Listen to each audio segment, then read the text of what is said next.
ഭൂഖണ്ഡത്തിന് വരികയാണ്. അപ്പുറം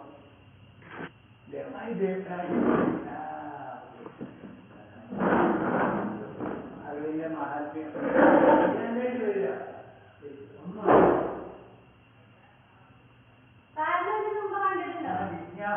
കണ്ടിട്ടുണ്ടോ? ആ അതേറ്റ് കാണാല്ലേ.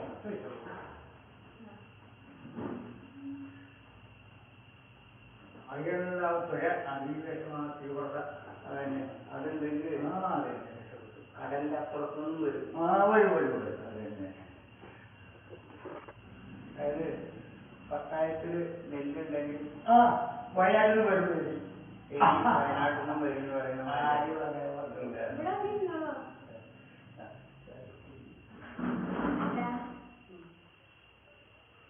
വേഗം പോണോ?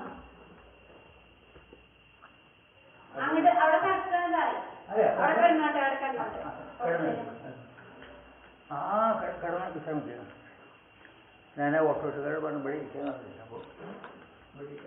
സ്വാമി വണ്ടി നിർത്തിയിരിക്കുക. നമ്മൾ സമയം നഷ്ടപ്പെടുത്താതെ സംസാരിക്കാം.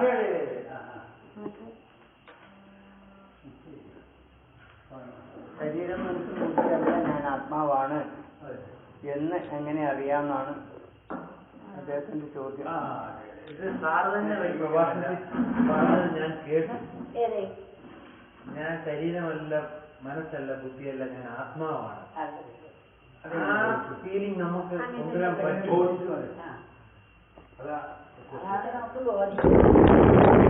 നമ്മളിപ്പോ കേട്ടിട്ടല്ലേ ഉള്ളൂ.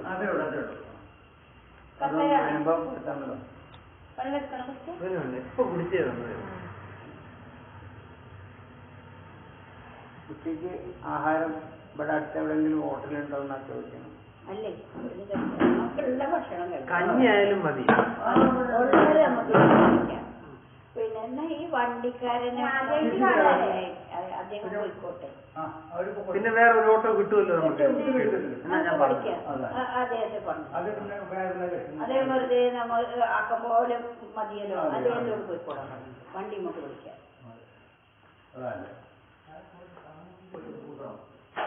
അത് പോയി അല്ലേ? അയാൾ പോയി.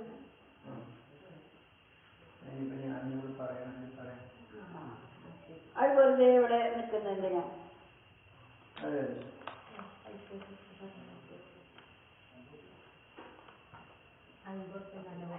അവിടെ അങ്ങ് നോക്കണേ.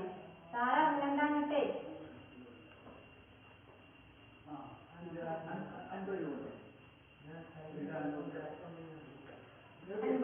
ആ എത്രയാ വേണ്ടേ?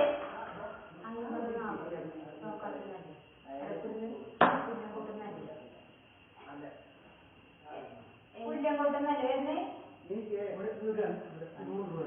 ഓ ഉണ്ട് ഇവിടെ ഉണ്ട്. ഞാൻ ആ ഫോൺ നമ്പർ മേടിച്ചോളാം. പറയാലോ.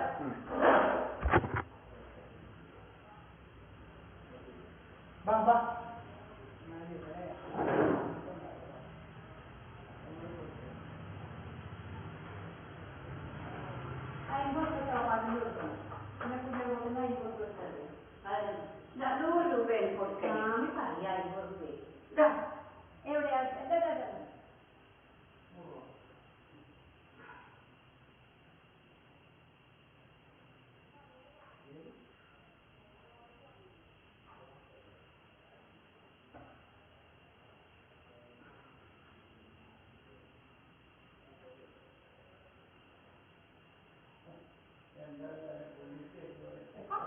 അല്ല ഞാൻ ആര് പേരിയാണെങ്കിലും പേര് ഫോട്ടോ എടുത്തിട്ട് അറിയാൻ പെട്ടെന്ന് ബുദ്ധി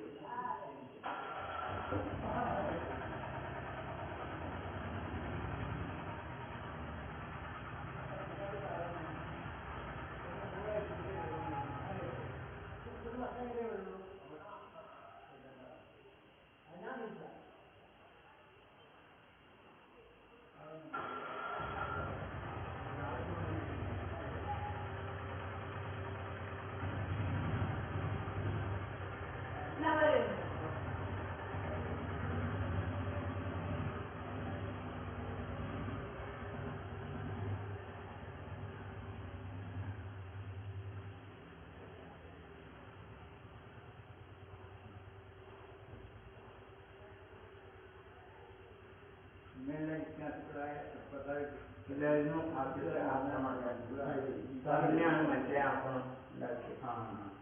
അത് കണ്ടല്ലോ മേലുണ്ട് അവിടെ കിടക്കാനുള്ള സൗകര്യമൊക്കെ ഉണ്ട്. അവിടെ താമസിക്കാനും കിടക്കാനൊക്കെ ഉള്ള സൗകര്യം ഉണ്ട് അവിടെ 4 പേർക്ക്. താഴെ 2 പേര് അവിടെ പോയി കിടന്നു. ഞാൻ കിടന്നു. നിങ്ങൾ സംസാരിക്കും, എനിക്ക് കേൾക്കാമല്ലോ.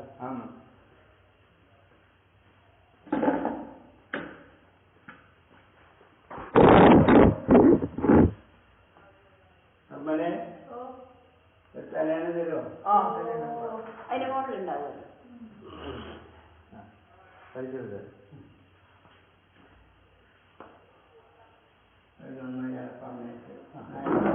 അയാൾ വെറുതെ കാത്തിരിക്കണ്ട, നമ്മൾക്ക് ആക്കം പോലെ പോയാൽ മതിയല്ലോ. അതെ, നമുക്കൊന്നും ഇപ്പൊ എപ്പോഴും ഇയാളൊന്നും പോണില്ല. എന്നാ വേണ്ട, ഇവിടെ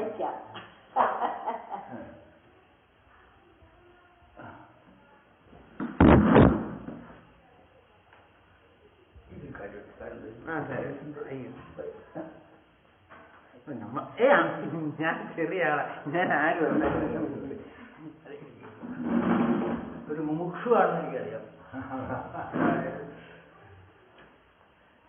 എനിക്കിതെല്ലാം തോന്നാൻ കാരണം എന്റെ അകത്തുനിന്ന് വന്നതാണ് സംഭവങ്ങൾ. ശരിയായ അറിവ് അതാണ്. പുറമത്ര കേട്ടിട്ടും കാര്യമില്ല, ഇത് കൂടെ കേട്ട് അത് കൂടെ പോകും. നമ്മുടെ ഉള്ളിന്ന് വരാൻ തുടങ്ങണം, ഉള്ളിന്ന് ജിജ്ഞാസ വരാൻ തുടങ്ങണം, ദാഹം വരണം. ദാഹിക്കുമ്പോഴാണല്ലോ വെള്ളം അന്വേഷിക്കുക. അതെ, ഒരു 40-ാം വയസ്സിൽ തുടങ്ങിയതാണ്. 2015 1975 40-ാം വയസ്സിലാണ് ഇത് തന്നെത്താൻ തുടങ്ങി. ഇതിനെല്ലാം മൂല ഉറവിടം എന്താണെന്ന് ചോദിച്ചാല് 2013 മഹാഭാരതം ടിവിയില് കാണിക്കാൻ തുടങ്ങി, ഏഷ്യാനെറ്റില്.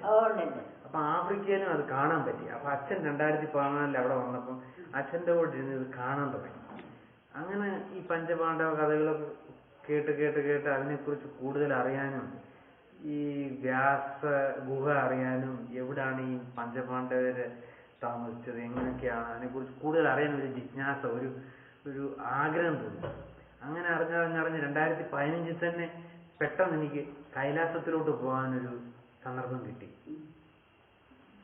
മാനസരോവറിന്റെ അടുത്തെത്തിയപ്പം 3 പ്രാവശ്യം മുങ്ങി കുളിക്കാനുള്ള ഒരു ഭാഗ്യം കിട്ടി. അതായത് എപ്പോഴും അവിടെ ഐസ് കട്ടയായിരിക്കും, അല്ലെങ്കിൽ ക്ലൈമറ്റ് ശരിയാകത്തില്ല.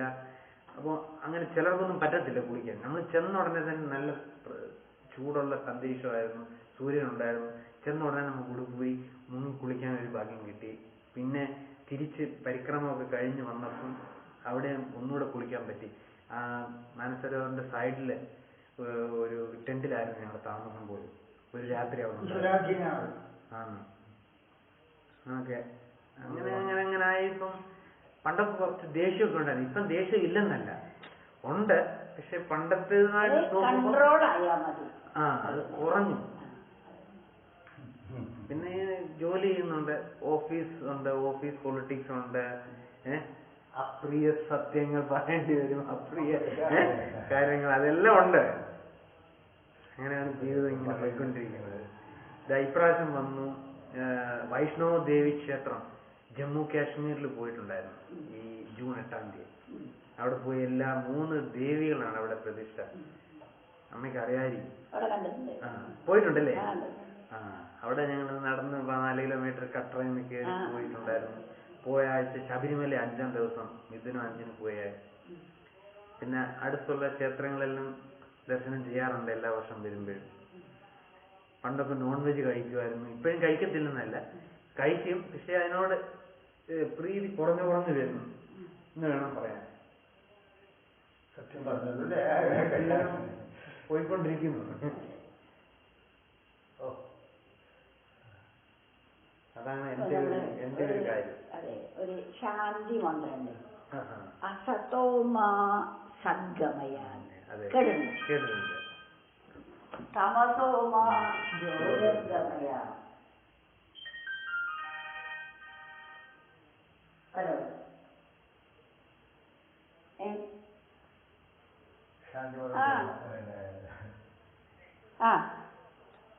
വന്നു. കൂടെയുള്ള ഒരാളിന്റെ കൂടെ. ആ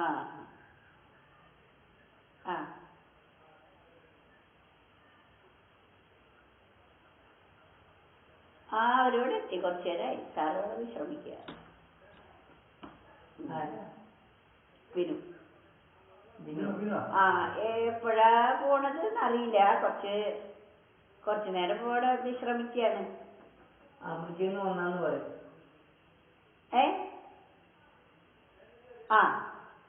വിനു അപ്പോ ഹലോ ശാന്തി മന്ത്ര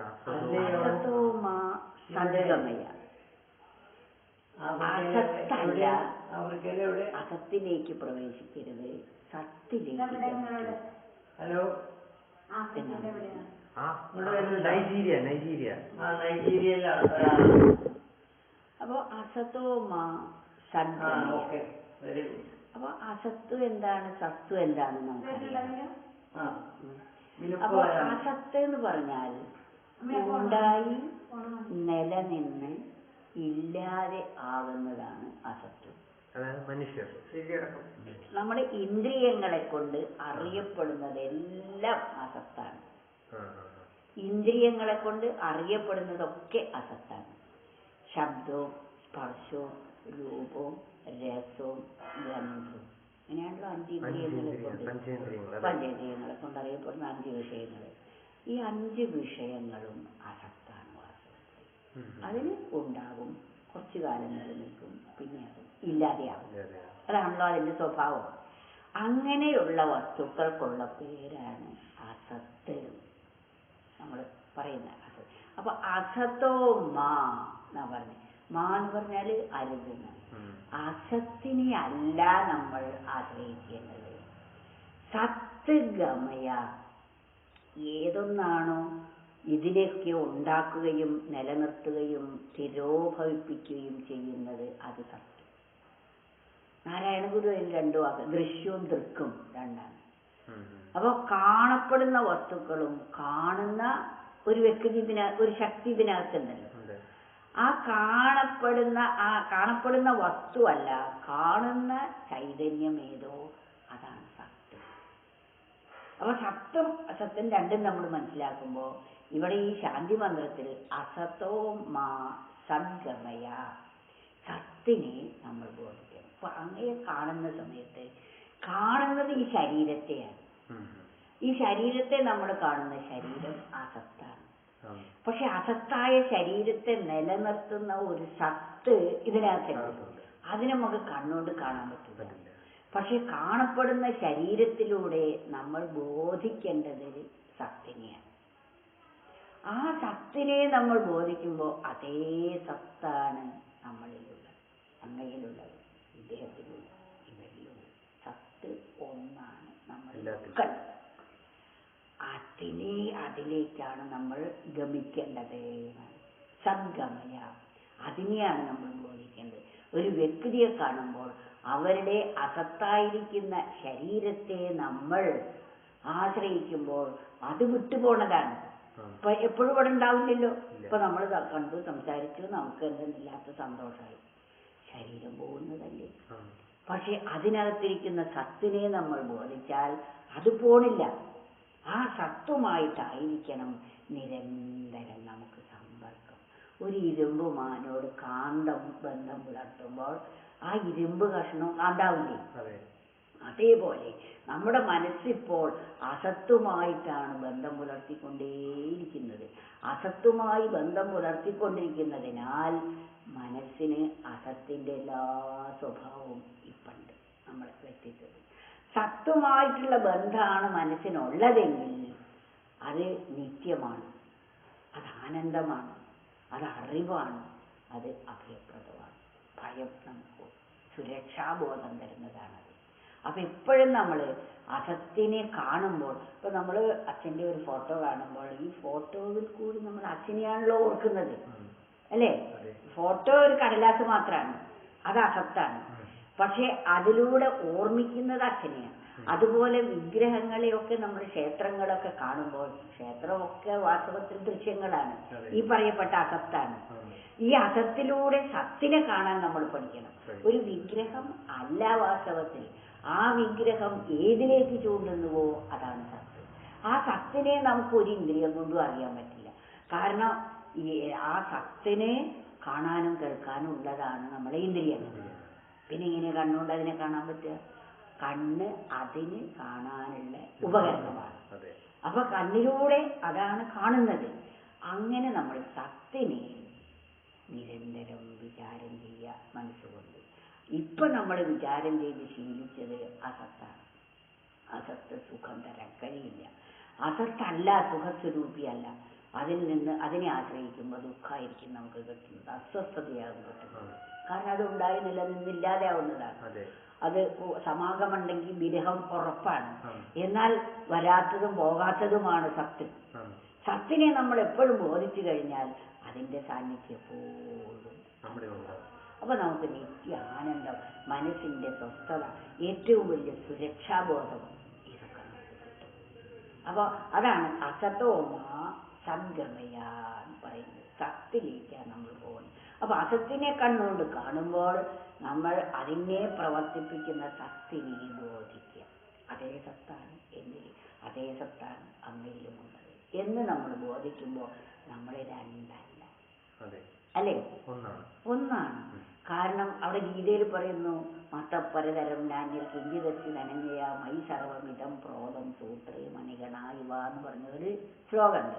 അതായത് പരമമായ ഈശ്വരനാണ് ഒരു നൂലുപോലെ സർവ ജീവജാലങ്ങളെയും കോർത്തിരിക്കുന്നത്. ഈശ്വരനാകുന്ന നൂലിൽ കോർക്കപ്പെട്ട മണികളാണ് നമ്മൾ ഓരോരുത്തരും. നമ്മളൊക്കെ ആ പരമ ചൈതന്യം ബന്ധിപ്പിച്ചിരിക്കുന്നില്ലേ? അതുകൊണ്ട് ആരുവിടെ അന്യരല്ല വാസ്തവത്തിൽ. ആ ബോധം നമ്മളിൽ കുറയ്ക്കുമ്പോൾ നമ്മളുടെ മനസ്സിൽ ശത്രുതല്ല, പകല്ല, വിദ്വേഷമല്ല, പ്രതികാരമില്ല. അവിടെ ശാന്തമാവും. ഇളക്കവും കലക്കവും ഇല്ലാത്ത തടാകം പോലെ നമ്മളുടെ മനസ്സാവും. അങ്ങനെയും ഇളക്കവും കലക്കവും ഇല്ലാത്ത ഒരു തടാകത്തിൽ ശരിക്കും ഒരു പ്രതിബിംബത്തെ പ്രതിഫലിപ്പിക്കാൻ കഴിയും. അതുപോലെയാണ് നമ്മളുടെ മനസ്സും. ഇളക്കം എന്ന് പറഞ്ഞാൽ മനസ്സ് സുഖത്തിനായിട്ട് പുറത്തേക്ക് ഓടുക, അതാണ് അതിന്റെ ഇളക്കം. കലക്കം എന്ന് പറഞ്ഞാൽ ഒരുപാട് കാമം, ക്രോധവും, മതവും, മത്സര്യവും, പ്രതികാരവും, ഇതൊക്കെയാണ് മനസ്സിന്റെ കലക്കം. ഈ കലക്കവും ഇളക്കവും ഇല്ലാതെയായാൽ മനസ്സിൽ നമ്മളിപ്പോ മനസ്സാണ്, ഈശ്വരൻ എന്താണ് എന്ന് സ്വയം നമുക്ക് ബോധ്യമാകും. ഒരാൾ പറഞ്ഞു തന്നാൽ മനസ്സിലാവില്ല, നമുക്ക് സ്വയം ബോധിക്കേണ്ടതാണ്. അപ്പൊ ഇളക്കവും കലക്കവും ഇല്ലാത്ത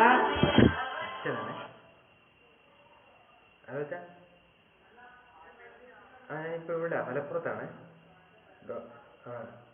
ഞാൻ വിളിക്കാത്ത, കുറച്ച് കഴിഞ്ഞ് വിളിക്കാം. അതെ, ഇന്ന് കയറാൻ പറ്റിയില്ലെങ്കിൽ നോക്കാം, നാളെ നോക്കാം.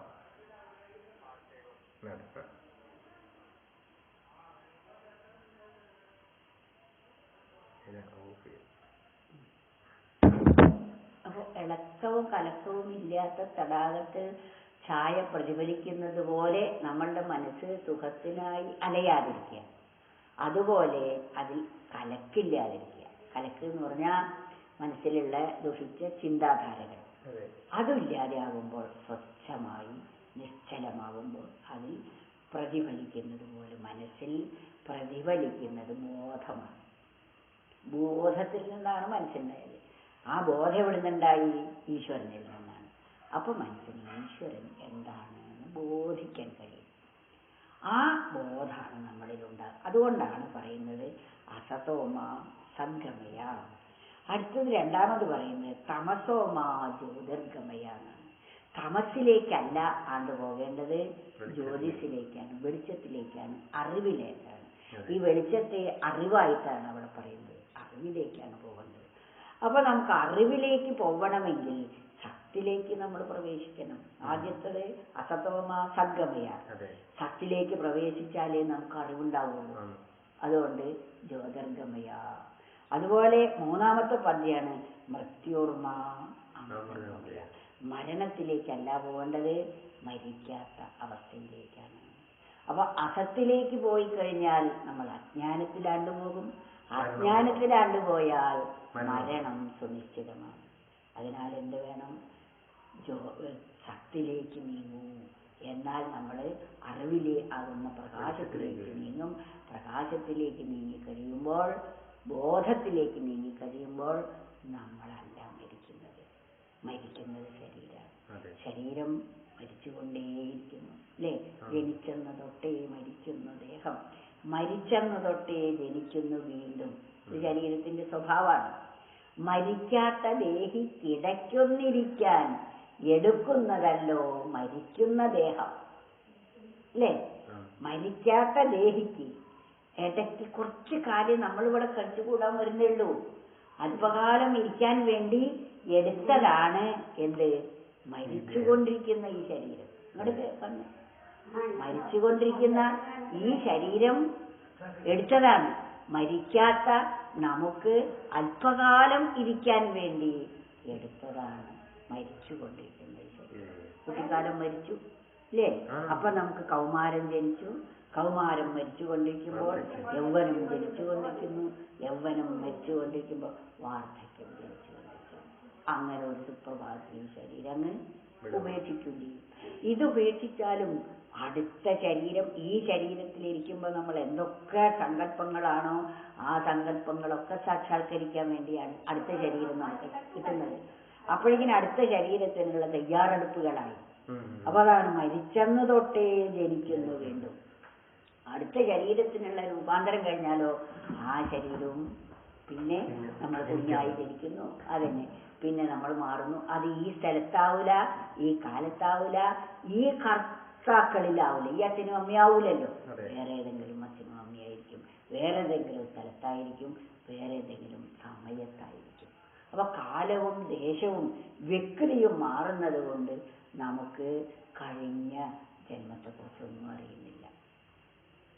ഇതന്നെ ഇപ്പൊ കുട്ടിക്കാലം നമുക്കറിയാൻ കഴിയുന്നില്ലല്ലോ. മുമ്പ് ഏത് ശരീരത്തിലായിരുന്നു എന്നുള്ളത് നമുക്കറിയാൻ പറ്റുന്നില്ല. പക്ഷെ പരമമായ സത്തയിലേക്ക് നമ്മൾ ഉണർന്നു കഴിയുമ്പോൾ നമുക്കെല്ലാം അറിയാൻ കഴിയും. ഇതാണ് നമ്മൾ ചിന്തിച്ചുറപ്പിക്കുന്നത്. അപ്പോ അസത്തിലേക്ക് അല്ല നമ്മൾ പോകേണ്ടത്, നീങ്ങേണ്ടത്.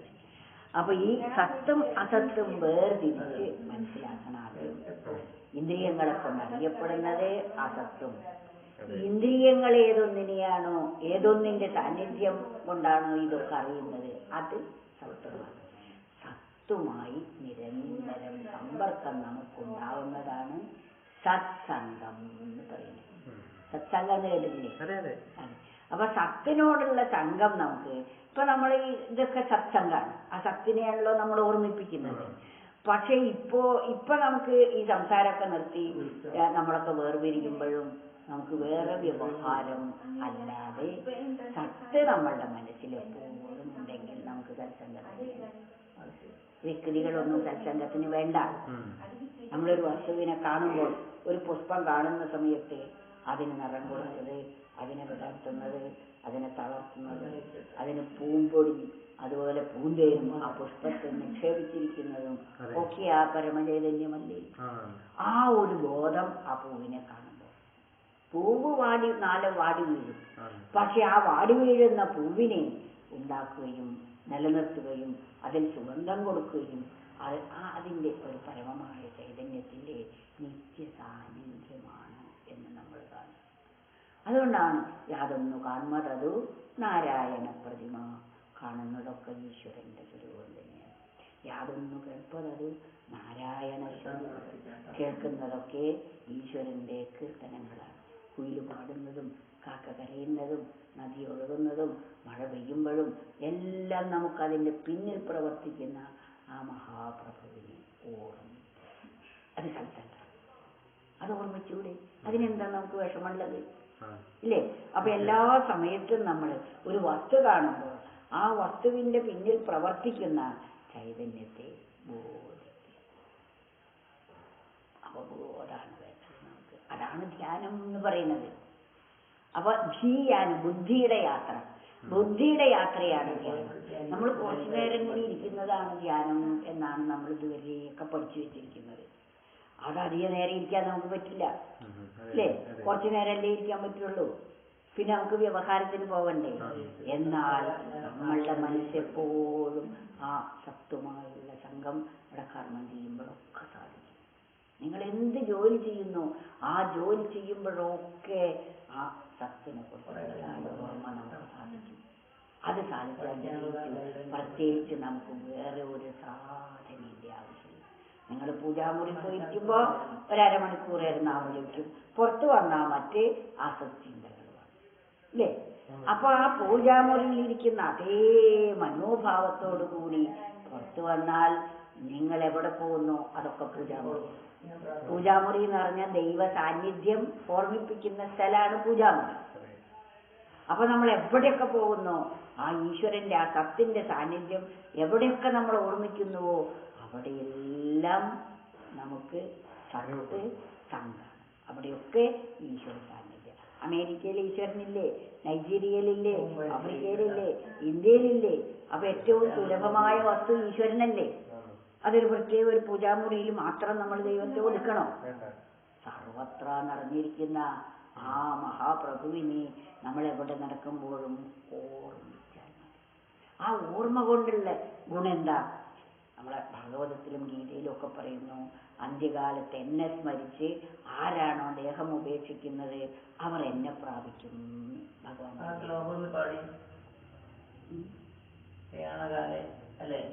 അത് ശ്ലോകമൊന്നും എനിക്ക് ഓർമ്മയിൽ വരില്ല, നമുക്ക് ആശയം കിട്ടിയാൽ മതി. അപ്പൊ ആ ഓർമ്മയില്ല.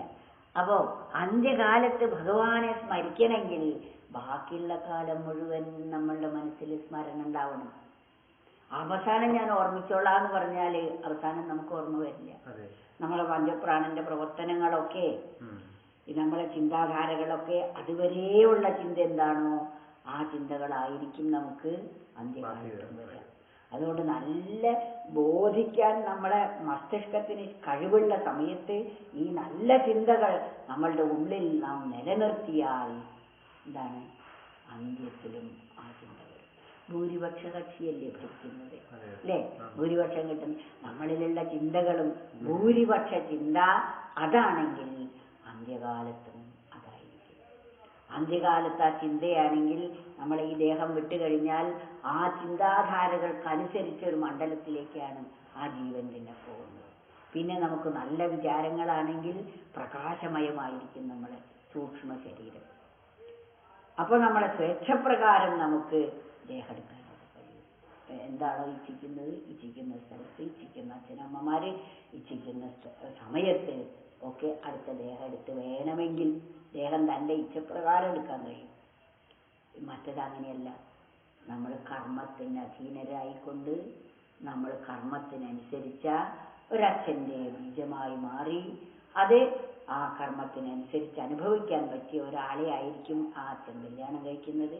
ആ അമ്മയുടെ ഗർഭത്തിലെത്തി അവിടെ വെച്ച് നമ്മളെ കർമ്മത്തിനനുസരിച്ചാണ് ഈ ശരീരം രൂപാന്തരപ്പെടുന്നത്. അങ്ങനെ കിട്ടിയ ഒരു ശരീരമാണ് ഇപ്പൊ നമുക്ക് ഈ ഉള്ളത്. ഇതും കാലത്തിന് വിധേയമാണ്. കുറച്ച് കാലേ നമുക്കുള്ളൂ. ഈ കാലത്തിനിടയ്ക്ക് ഈ സത്യം ബോധിച്ച് നമ്മുടെ ഉള്ളിൽ ഉറപ്പിക്കണം. അതിനുള്ളൊരവസരമാണ് നമുക്ക് ഈ ജീവിതം എന്ന് പറയുന്നത്. അപ്പൊ പരീക്ഷ എഴുതാൻ അതിന് മുമ്പ് നമ്മൾ പരീക്ഷയ്ക്ക് ജയിക്കണമെങ്കിൽ ധാരാളം പഠിക്കണ്ടേ? പരീക്ഷാ വിഷയങ്ങൾ പഠിക്കണ്ടേ? ആ പഠിക്കേണ്ട സമയത്ത് പഠിക്കാതെ നമ്മൾ കളിച്ചു നടന്നാൽ എന്തായിരിക്കും അവസ്ഥ? പരീക്ഷ അഭിമുഖീകരിക്കുമ്പോൾ ഭയമായിരിക്കും. ആ പരീക്ഷാ സമയമാണ് മരണസമയം എന്ന് പറയുന്നത്. അപ്പൊ ദേഹത്തിൽ നിന്നും വേർപെടുമ്പോൾ നമുക്ക് കഴിഞ്ഞ കാലത്തെ കുറിച്ചാണ് ഓർക്കുക. കഴിഞ്ഞ കാലം എനിക്ക് ഇത്രയും നല്ല നല്ല അവസരങ്ങൾ ഉണ്ടായിട്ടും ആ അവസരം ഞാൻ വേണ്ടതുപോലെ ഉപയോഗപ്പെടുത്തിയില്ലല്ലോ എന്ന പശ്ചാത്താപമാണ്.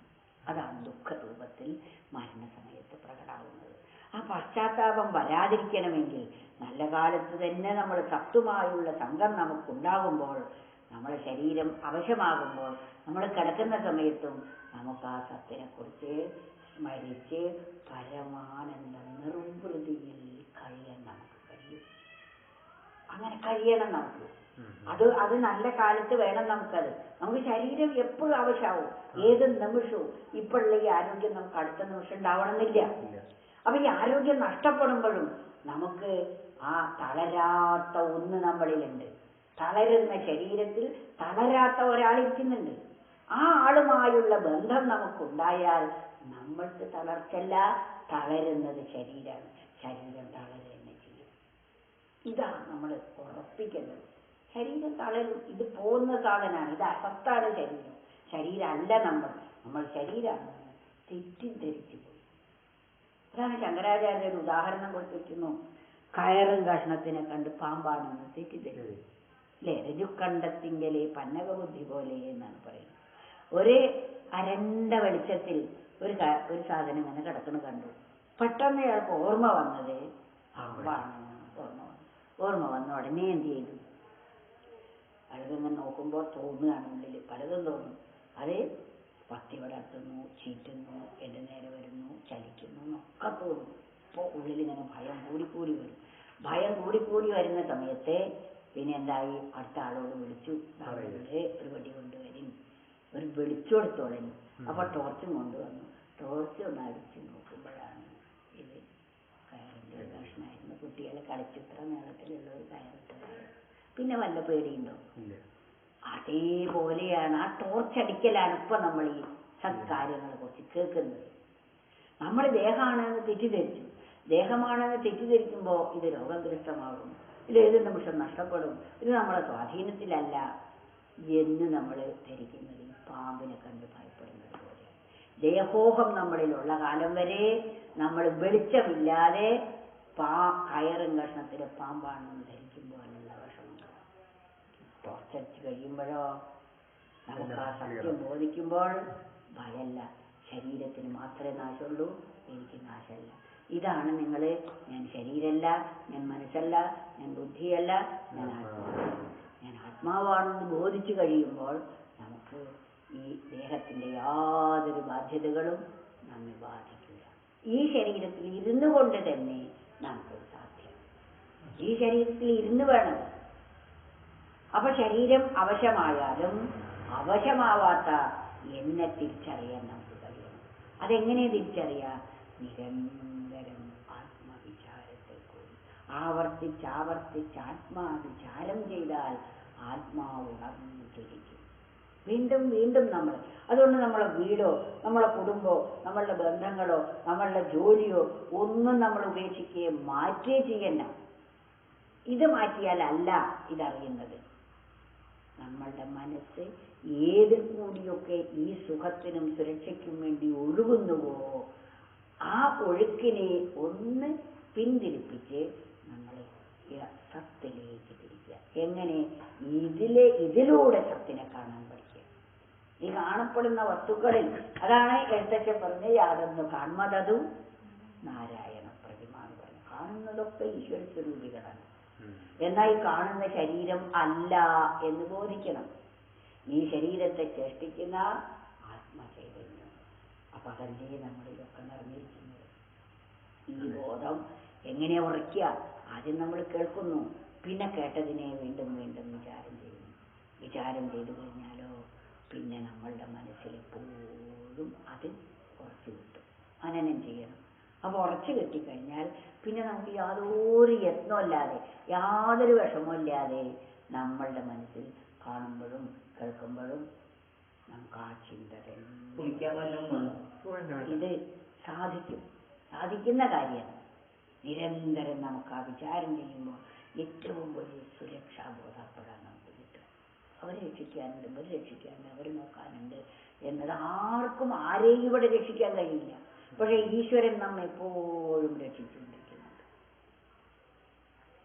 അപ്പോൾ ആ ബോധം ഉറച്ചു കിട്ടാൻ നിരന്തരം ആത്മവിചാരം, സത്ത് വിചാരം, തത്വത്തിൽ നിരന്തരം വിചാരം ചെയ്യാം.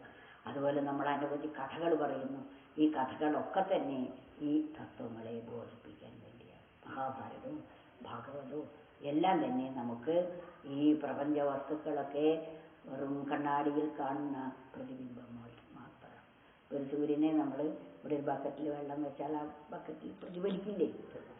പക്ഷേ അത് സൂര്യനെ പോലെ തോന്നിയാലും അതേത് നിമിഷവും പോകുന്നതാണ് അല്ലേ? സൂര്യന്റെ ഡയറക്ഷൻ പോയാലും പോയി. അതുപോലെ വെള്ളം വറ്റിയാലും അതവിടെ കാണാൻ കഴിയുന്നില്ല. അപ്പോൾ വന്നതാണ് തോന്നുക. യഥാർത്ഥ സൂര്യനപ്പുറം അല്ലേ? യഥാർത്ഥ സൂര്യനെ ബോധിച്ചു കഴിഞ്ഞാൽ ഈ വെള്ളത്തിലെ സൂര്യൻ വന്നാലും പോയാലും നമുക്ക് ഒന്നുമില്ല. വെള്ളത്തിലെ സൂര്യൻ പോലാണ് ഇപ്പൊ ഇതിൽ ഞാനെന്ന തോന്നൽ. ഈ ഞാനെന്ന തോന്നൽ വെള്ളത്തിലെ സൂര്യനെ പോലെയാണ്. വെള്ളത്തിലെ സൂര്യൻ വരും പോകുകയും ചെയ്യും. എന്നാൽ യഥാർത്ഥ സൂര്യനെ ബോധിക്കുമ്പോൾ അത് പോയിട്ടില്ല, വന്നിട്ടില്ല, അതെപ്പോഴും ജ്വലിച്ചുകൊണ്ടിരിക്കുന്നതാണ്. അതുപോലെയാണ് ഈശ്വരൻ. ഈശ്വരൻ എപ്പോഴും ജ്വലിച്ചുകൊണ്ടിരിക്കുന്നു. വളരെ നല്ല പഠിച്ചുള്ള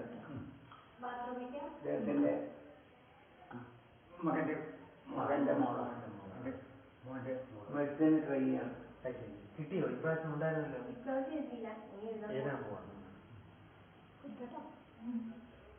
എല്ലാ വിഷയത്തിനും എ പ്ലസ് വാങ്ങി. പ്ലസ് ടുവിനും SSLC-ക്കും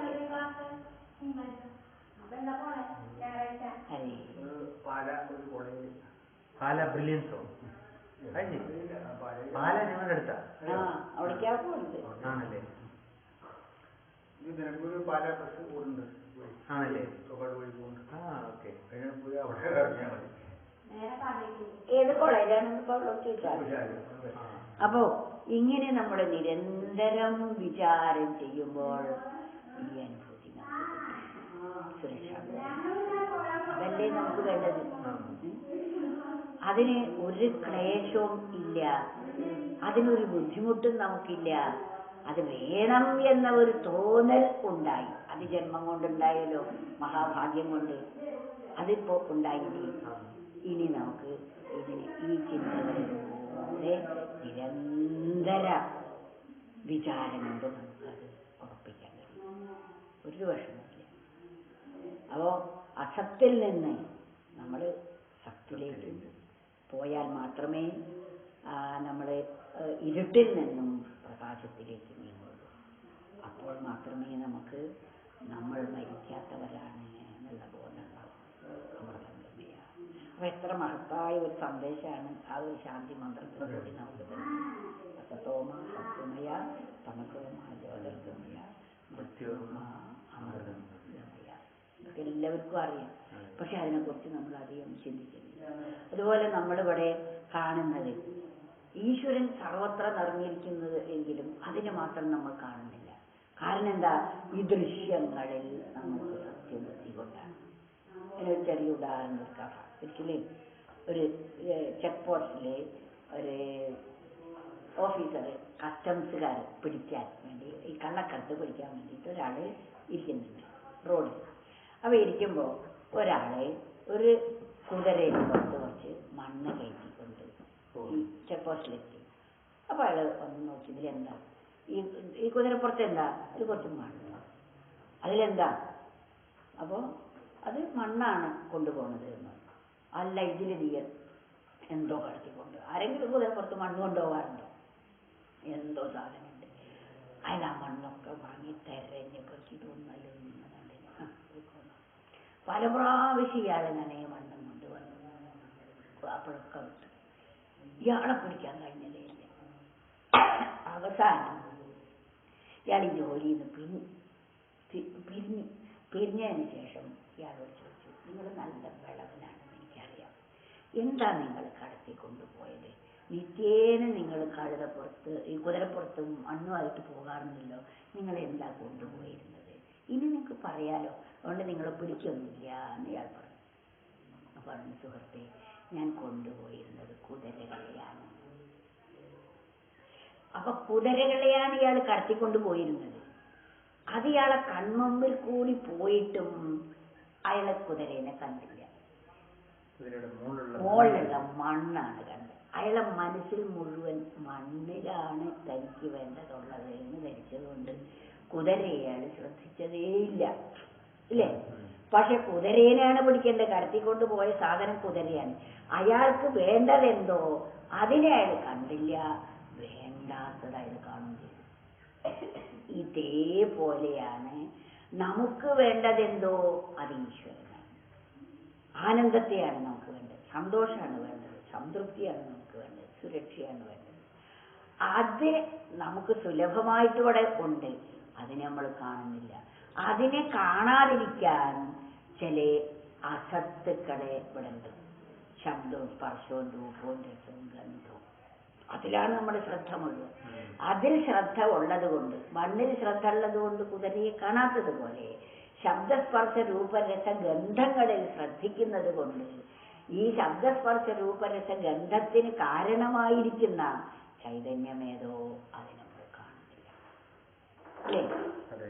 അതാണ് അജ്ഞാനീനാവൃതം ജ്ഞാനാണ് ഗീതയിൽ. അറിവിനെ മറച്ചിരിക്കുന്നത് അറിവില്ലായ്മയാണ്. അറിവിനെ മറച്ചത് അറിവില്ലായ്മ. അപ്പൊ അറിവിനെ മറച്ചത് അറിവില്ലായ്മയാണ്. അപ്പോ അറിവില്ലായ്മ നിങ്ങളെങ്ങനെ അറിവ് ബോധിക്കുന്നു? അറിയേണ്ടതെന്തോ അത് വളരെ കുറച്ചുള്ളൂ, അതാ സത്താണ്. സത്തിനെ കുറിച്ച് മാത്രം നമ്മൾ ബോധിച്ച് സത്തിനെ കുറിച്ച് നിരന്തരം നമ്മൾ വിചാരം ചെയ്യുമ്പോൾ ആ സത്തിന്റെ രൂപാന്തരം തന്നെയാണ് ഈ അസത്തായതൊക്കെ നമുക്ക് ബോധ്യപ്പെടും. കാരണം സത്തിന്റെ രൂപാന്തരമാണ് ഇതൊക്കെ. വൈദ്യുതിയുടെ രൂപാന്തരമാണല്ലോ വെളിച്ചം, അല്ലേ? വൈദ്യുതി ബൾബിന് വിധേയമാകുമ്പോഴാണ് നമ്മൾ വെളിച്ചം കാണുന്നത്. വെളിച്ചത്തിലൂടെ നമ്മൾ വൈദ്യുതിയെ കാണുന്നു. സ്വിച്ചിട്ട് കഴിഞ്ഞാൽ വെളിച്ചം കാണുമ്പോൾ നമ്മൾ വൈദ്യുതിയെ അല്ല കാണുന്നത്, വെളിച്ചത്തെയാണ്. പക്ഷെ വൈദ്യുതിയെ നമ്മൾ ബോധിക്കുന്നു, അതിന്റെ രൂപാന്തരത്തെയാണെന്ന് വെളിച്ചം നമ്മൾ കാണുന്നു. വൈദ്യുതി വെളിച്ചവും തമ്മിൽ വ്യത്യാസമില്ലേ? വൈദ്യുതിക്ക് എന്താവാനും കഴിയും, പക്ഷെ വെളിച്ചത്തിന് വെളിച്ചാവാൻ മാത്രമേ കഴിയൂ. അതുപോലെ ഇന്ദ്രിയങ്ങളെ കൊണ്ട് അറിയപ്പെടാൻ പറ്റുന്നതൊക്കെ പരിമിതമാണ്. എന്നാൽ അപരിമിതമായിരിക്കുന്നതാണ് ഈശ്വരൻ. ഈശ്വരനെ അറിയുമ്പോൾ നമുക്ക് പൂർണ്ണതയാണ്. അത് നമ്മളെ അറിഞ്ഞിരിക്കുന്നു, എല്ലാവരിലും അറിഞ്ഞിരിക്കുന്നു. നമ്മളൊരു വസ്തുവിനെ കാണുമ്പോൾ ഇന്ന് വ്യക്തിബന്ധങ്ങളിലാണ് കുടുങ്ങിക്കിടക്കുന്നത്. ശക്തിയുമായിട്ടാണ് നമ്മൾ സന്ധിക്കുന്നത്. ശക്തിയുമായി നാം സന്ധിച്ചു കഴിയുമ്പോൾ നമുക്ക് ആ ശക്തിന്റെ പൊരുള് ബോധിക്കാനും അത് അനുഭവം.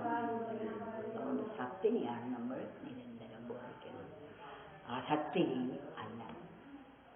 സത്തിനെ ബോധിച്ചു കഴിയുമ്പോൾ അസത്തും സത്തായിട്ടേ നമുക്ക് തോന്നുന്നു. ഇതുപോലെയാ ഈ വെളിച്ചവും വൈദ്യുതിയും പോലെ. വൈദ്യുതിയെ അറിഞ്ഞു കഴിഞ്ഞാൽ ആ വൈദ്യുതിക്ക് വെളിച്ചാവാം, ചൂടാവാം, കാറ്റാവാം, എന്തും ആവാൻ കഴിയുമല്ലോ, അല്ലേ? നേരെ മറിച്ച് വെളിച്ചത്തിന് അത് കഴിയില്ല. അതുപോലെ ഇന്ദ്രിയങ്ങളെ കൊണ്ട് അറിയപ്പെടുന്ന വസ്തുക്കൾ പരിമിതാണ്, തുച്ഛമാണ്, അനിത്യമാണ്. അതുണ്ടായി നിലനിന്ന് ഇല്ലാതെയാവുന്നതാണ്. മറ്റത് അങ്ങനെയല്ല, പര്യായമാണ്, എന്നും നിലനിൽക്കുന്നു. നമ്മൾ ജനിക്കുന്നതിന് മുമ്പും നമ്മോടൊപ്പം ഈശ്വരനാണുള്ളത്, ഇല്ലേ? ഈശ്വരന്റെ സാന്നിധ്യം നമ്മൾക്ക് എന്നുണ്ട്, എപ്പോഴും ഉണ്ട്. പക്ഷേ നമ്മൾ ഈ ദേഹത്ത് വന്നപ്പോൾ അത് മറന്നുപോയി. നമ്മൾ അമ്മയുടെ ഗർഭപാത്രത്തിലേക്ക് എത്തിക്കഴിയുമ്പോഴും 10 മാസം കൊണ്ട് ഈ ശരീരം രൂപാന്തരപ്പെട്ടപ്പോഴും നമുക്കറിയില്ല, അച്ഛന് കഴിയില്ല, അമ്മയ്ക്ക് കഴിയില്ല, ഡോക്ടർക്ക് കഴിയില്ല. 2-3 മാസമായി 2-3 മാസത്തിനുള്ള വളർച്ച അല്ലെങ്കിൽ ഉടനെ അതിനെ ഛിദ്രിപ്പിക്കുകയല്ലേ ചെയ്യുന്നത്. വൈകല്യമുള്ള ശരീരം ഭൂമിക്ക് തന്നെ ഭാരമായി ഛിദ്ര അത്രയും കഴിയും. പക്ഷേ ഈ ശരീരം രൂപാന്തരപ്പെടുത്തുന്നത് ഈശ്വര സാന്നിധ്യം. ഈശ്വരന് എന്തുകൊണ്ട് ചില വ്യക്തികൾക്കൊക്കെ വൈകല്യം തരുന്നു, ചിലർക്കൊക്കെ ആരോഗ്യമുള്ള ശരീരം തരുന്നു? അതിന് കാരണം നാം ചെയ്ത കർമ്മങ്ങളാണ്. നമ്മളുടെ കർമ്മമാണ് നമുക്ക് ഈ ശരീരം രൂപാന്തരപ്പെടുത്തുന്നത്. അപ്പൊ ഈശ്വരൻ അവിടെയും സർവസാക്ഷിയാണ്. നമ്മുടെ കർമ്മങ്ങളെ വിലയിരുത്തിക്കൊണ്ട് നമുക്ക് ആ കർമ്മത്തിനനുസൃതമായ ഒരു ശരീരമുണ്ട്.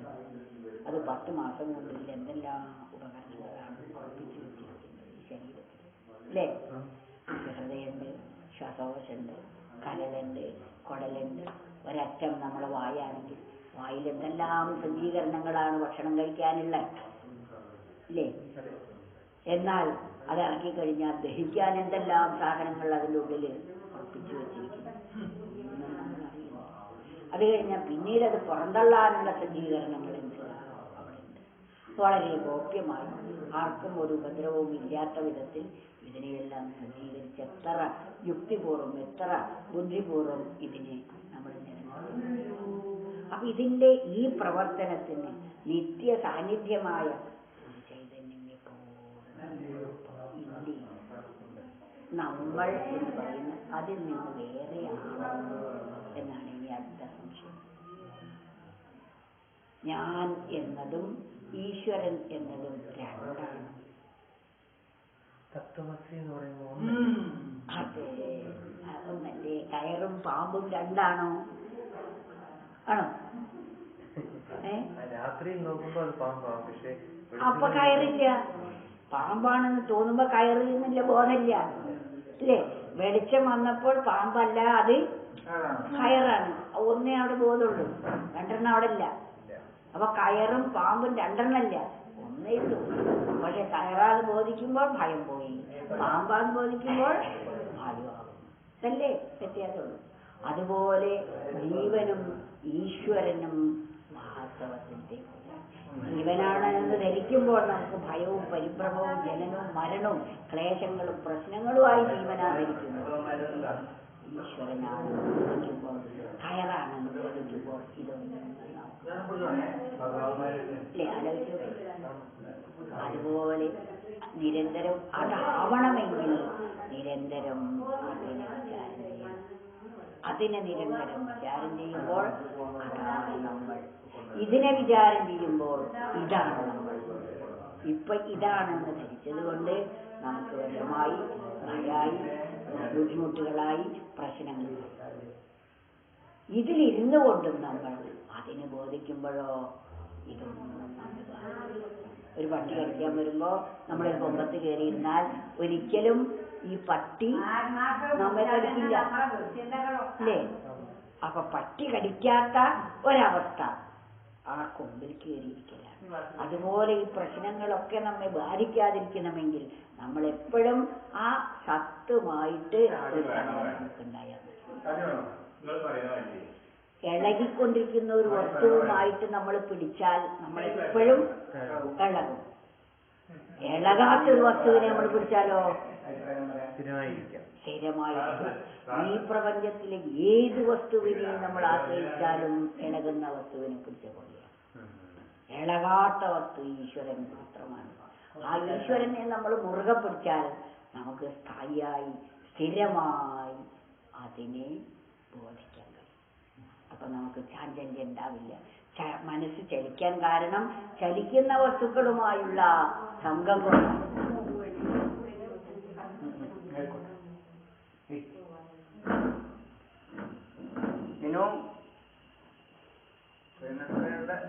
പ്രാപ്തി കൂടി നേടിയെടുത്തു.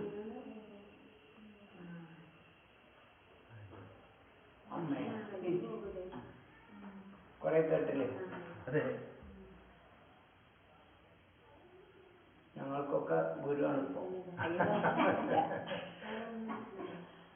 എന്റെ ഗുരുവാണ് അദ്ദേഹം. അദ്ദേഹത്തിന് അറിയാത്തൊന്നുമില്ല. യോഗ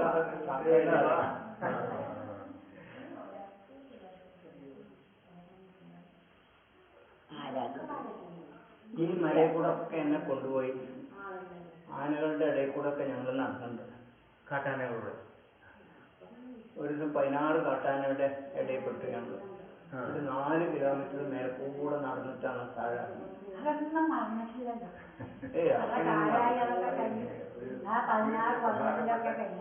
പിന്നെ ഒരിക്കലും ഞങ്ങൾ രണ്ടുപേരും കൂടെ പോയി പാറയുടെ അപ്പുറം ഇരുന്നിട്ട് ധ്യാനിക്കുകയാണ്. ഇയാള് കുറച്ചപ്പുറം. കുറെ കഴിഞ്ഞപ്പോ ബാക്കിൽ നിന്ന് ഇങ്ങനെ ഒരു ശബ്ദം കേട്ടു. ഞാൻ മെല്ലെ നോക്കുമ്പോ എന്താ വലിയൊരു ആന ചിറകടിക്കുക. അതിന് ഞാൻ മെല്ലെ ഓടി ഇങ്ങനെ അവിടെ നോക്കിയിട്ട് സാരില്ല എന്ന് പറഞ്ഞു. അവിടെ ഒരു നദി ഉണ്ടായിരുന്നു. നദി ഞങ്ങൾ കടന്ന് അപ്പുറം കിടന്നു. അവിടെ ഇരുന്ന് ധ്യാനിച്ചു. പിന്നെ തിരിച്ചു വരുന്നത് പുലിക്കാട്ടിൽ കൂടെ. പുലി വെള്ളം കുടിക്കാൻ ഇറങ്ങുന്ന ഒരു ടണൽ പോലത്തെ ഒരു വഴിയുണ്ട്. അതിൽ കൂടെ ഞങ്ങൾ പോകുന്നത്. എന്നിട്ട് നാമം ജപിച്ചുകൊണ്ട് തന്നെ എത്രയോ സമയം ഉച്ച മുതൽ വൈകുന്നേരം വരെ ഞങ്ങൾ നാമം ജപിക്കും. നാരായണ നാരായണ നാരായണ നാരായണ അല്ലേ? നാരായണ നാരായണ ജപിച്ചുകൊണ്ടേ ഒരുപാട് കാലം ജപിച്ചിട്ടുണ്ട്. കാട്ടിൽ ഇവിടെ അന്ന് ഇവിടെ ചെറിയ കുറ്റിപ്പര ആശ്രമം. അന്ന് സാറേ ഇതൊന്ന് പഠിക്കാനേ അന്ന് ജോലിയായിട്ടില്ല. ഞാൻ കോളേജിൽ പഠിക്കായിരുന്നു. വരുമ്പോൾ പ്രീ യൂണിവേഴ്സിറ്റിക്ക് പഠിക്കാം. അപ്പോൾ അങ്ങനെ ഇവിടെ ഒരു കുറ്റിപ്പരയിൽ താമസിക്കും. ഞങ്ങൾ ഇവിടെ നാമം ജപിച്ചുകൊണ്ടും സത്സംഗം നടത്തിക്കൊണ്ടും പുസ്തകങ്ങൾ വായിച്ചുകൊണ്ടും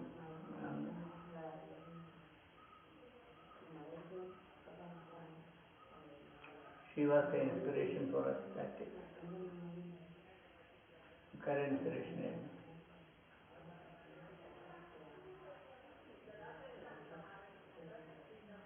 അല്ല, ഇനി നമുക്ക് ഭക്ഷണം കഴിച്ചാൽ ഇവിടെ ഉള്ള ഭക്ഷണം. അതെ അതെ അതെ. എന്താണ് അങ്ങനൊന്നുമില്ല. അതെ, വിശക്കുന്നതിന് എന്തെങ്കിലും നമ്മൾ കഴിക്കുക അല്ലേ? അത്രയേ ഉള്ളൂ നമ്മൾ ആദർശം. വിശക്കുന്നതിന് എന്താണോ എന്തെങ്കിലും ഒരു ഇന്ധനം നമുക്ക് സമയം 12:45 കഴിക്കാറായോ? എനിക്കങ്ങനൊന്നുമില്ല. എപ്പോഴാ കിട്ടുന്ന അപ്പൊ കഴിക്കുക. 1 മണി ആവട്ടെ. 1 മണിക്കാവട്ടെ. അതുവരെയും കൂടെ കിടക്കാം. അമ്മ ഇങ്ങനെ സഞ്ചരിച്ചിട്ടുണ്ടോ? പിന്നെ ഒട്ടാകെ ഒരുപാട് ഇല്ല, അങ്ങനെ ഇവിടെ അടുത്ത സ്ഥലങ്ങളിലൊക്കെ കുറച്ചൊക്കെ കേരളം മുഴുക്കെ പ്രഭാഷണം നടത്തിയിട്ടുണ്ട്. നടത്താറുണ്ട്. അവർക്കൊക്കെ വലിയ പരിചയം. ഒക്കെ ഇവിടെ വരാറുണ്ട്. പിന്നെ വരാൻ വേണ്ടി കൊണ്ടുപോകാറുണ്ട്.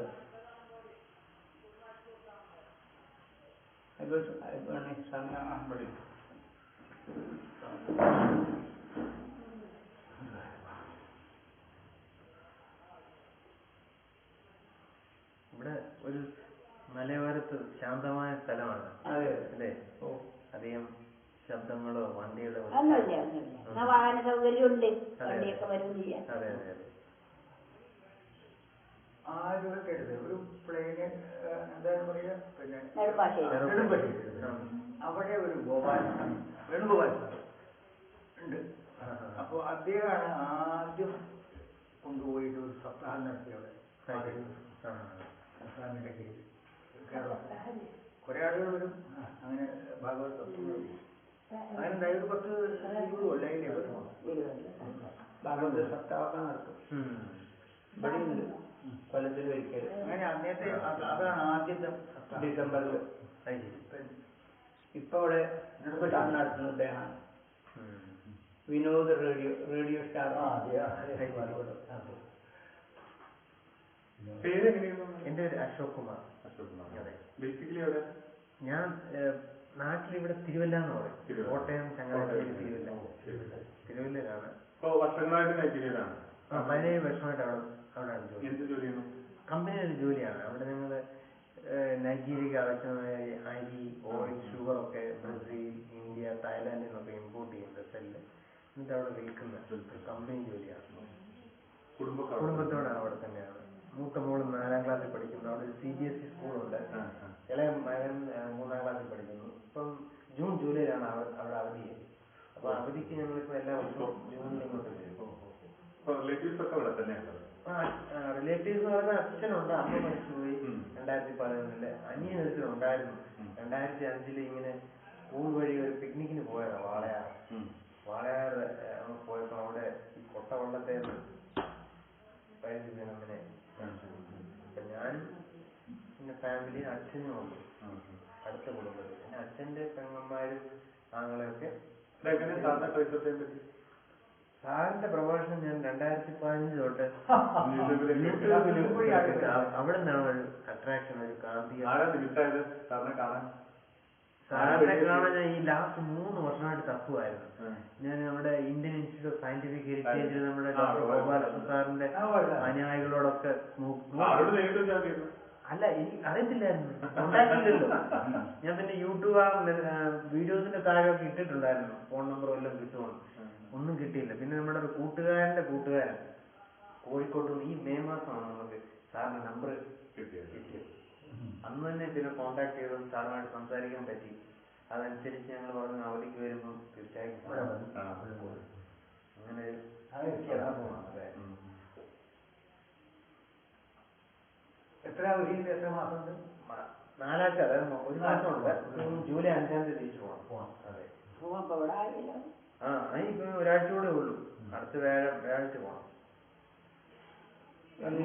റൂട്ട് ഇപ്പൊ റൂട്ട് നമുക്ക് കൊച്ചി, ബോംബെ എത്യോപ്യ വഴി അഡിസ് അബാബ, കുത്തുന്നു അല്ലെങ്കിൽ ലേഗോസ് എന്ന് പറഞ്ഞ സ്ഥലത്തിറങ്ങാം. അതൊന്ന്. അല്ലെങ്കിൽ കൊച്ചി, ദുബായ്, ലേഗോസ്. അതാകുമ്പോൾ വളരെ പെട്ടെന്ന് സൗകര്യമാണ്. ഏറ്റവും നല്ലത് കൊച്ചിയിൽ നിന്ന് ഡയറക്റ്റ് കയറി അതേ ഫ്ലൈറ്റില് ദുബായ് ഇറങ്ങുന്നു, ദുബായിൽ നിന്ന് വേറെ ഫ്ലൈറ്റ് മാറി കയറി ലേഗോസ് പഠിച്ചത്.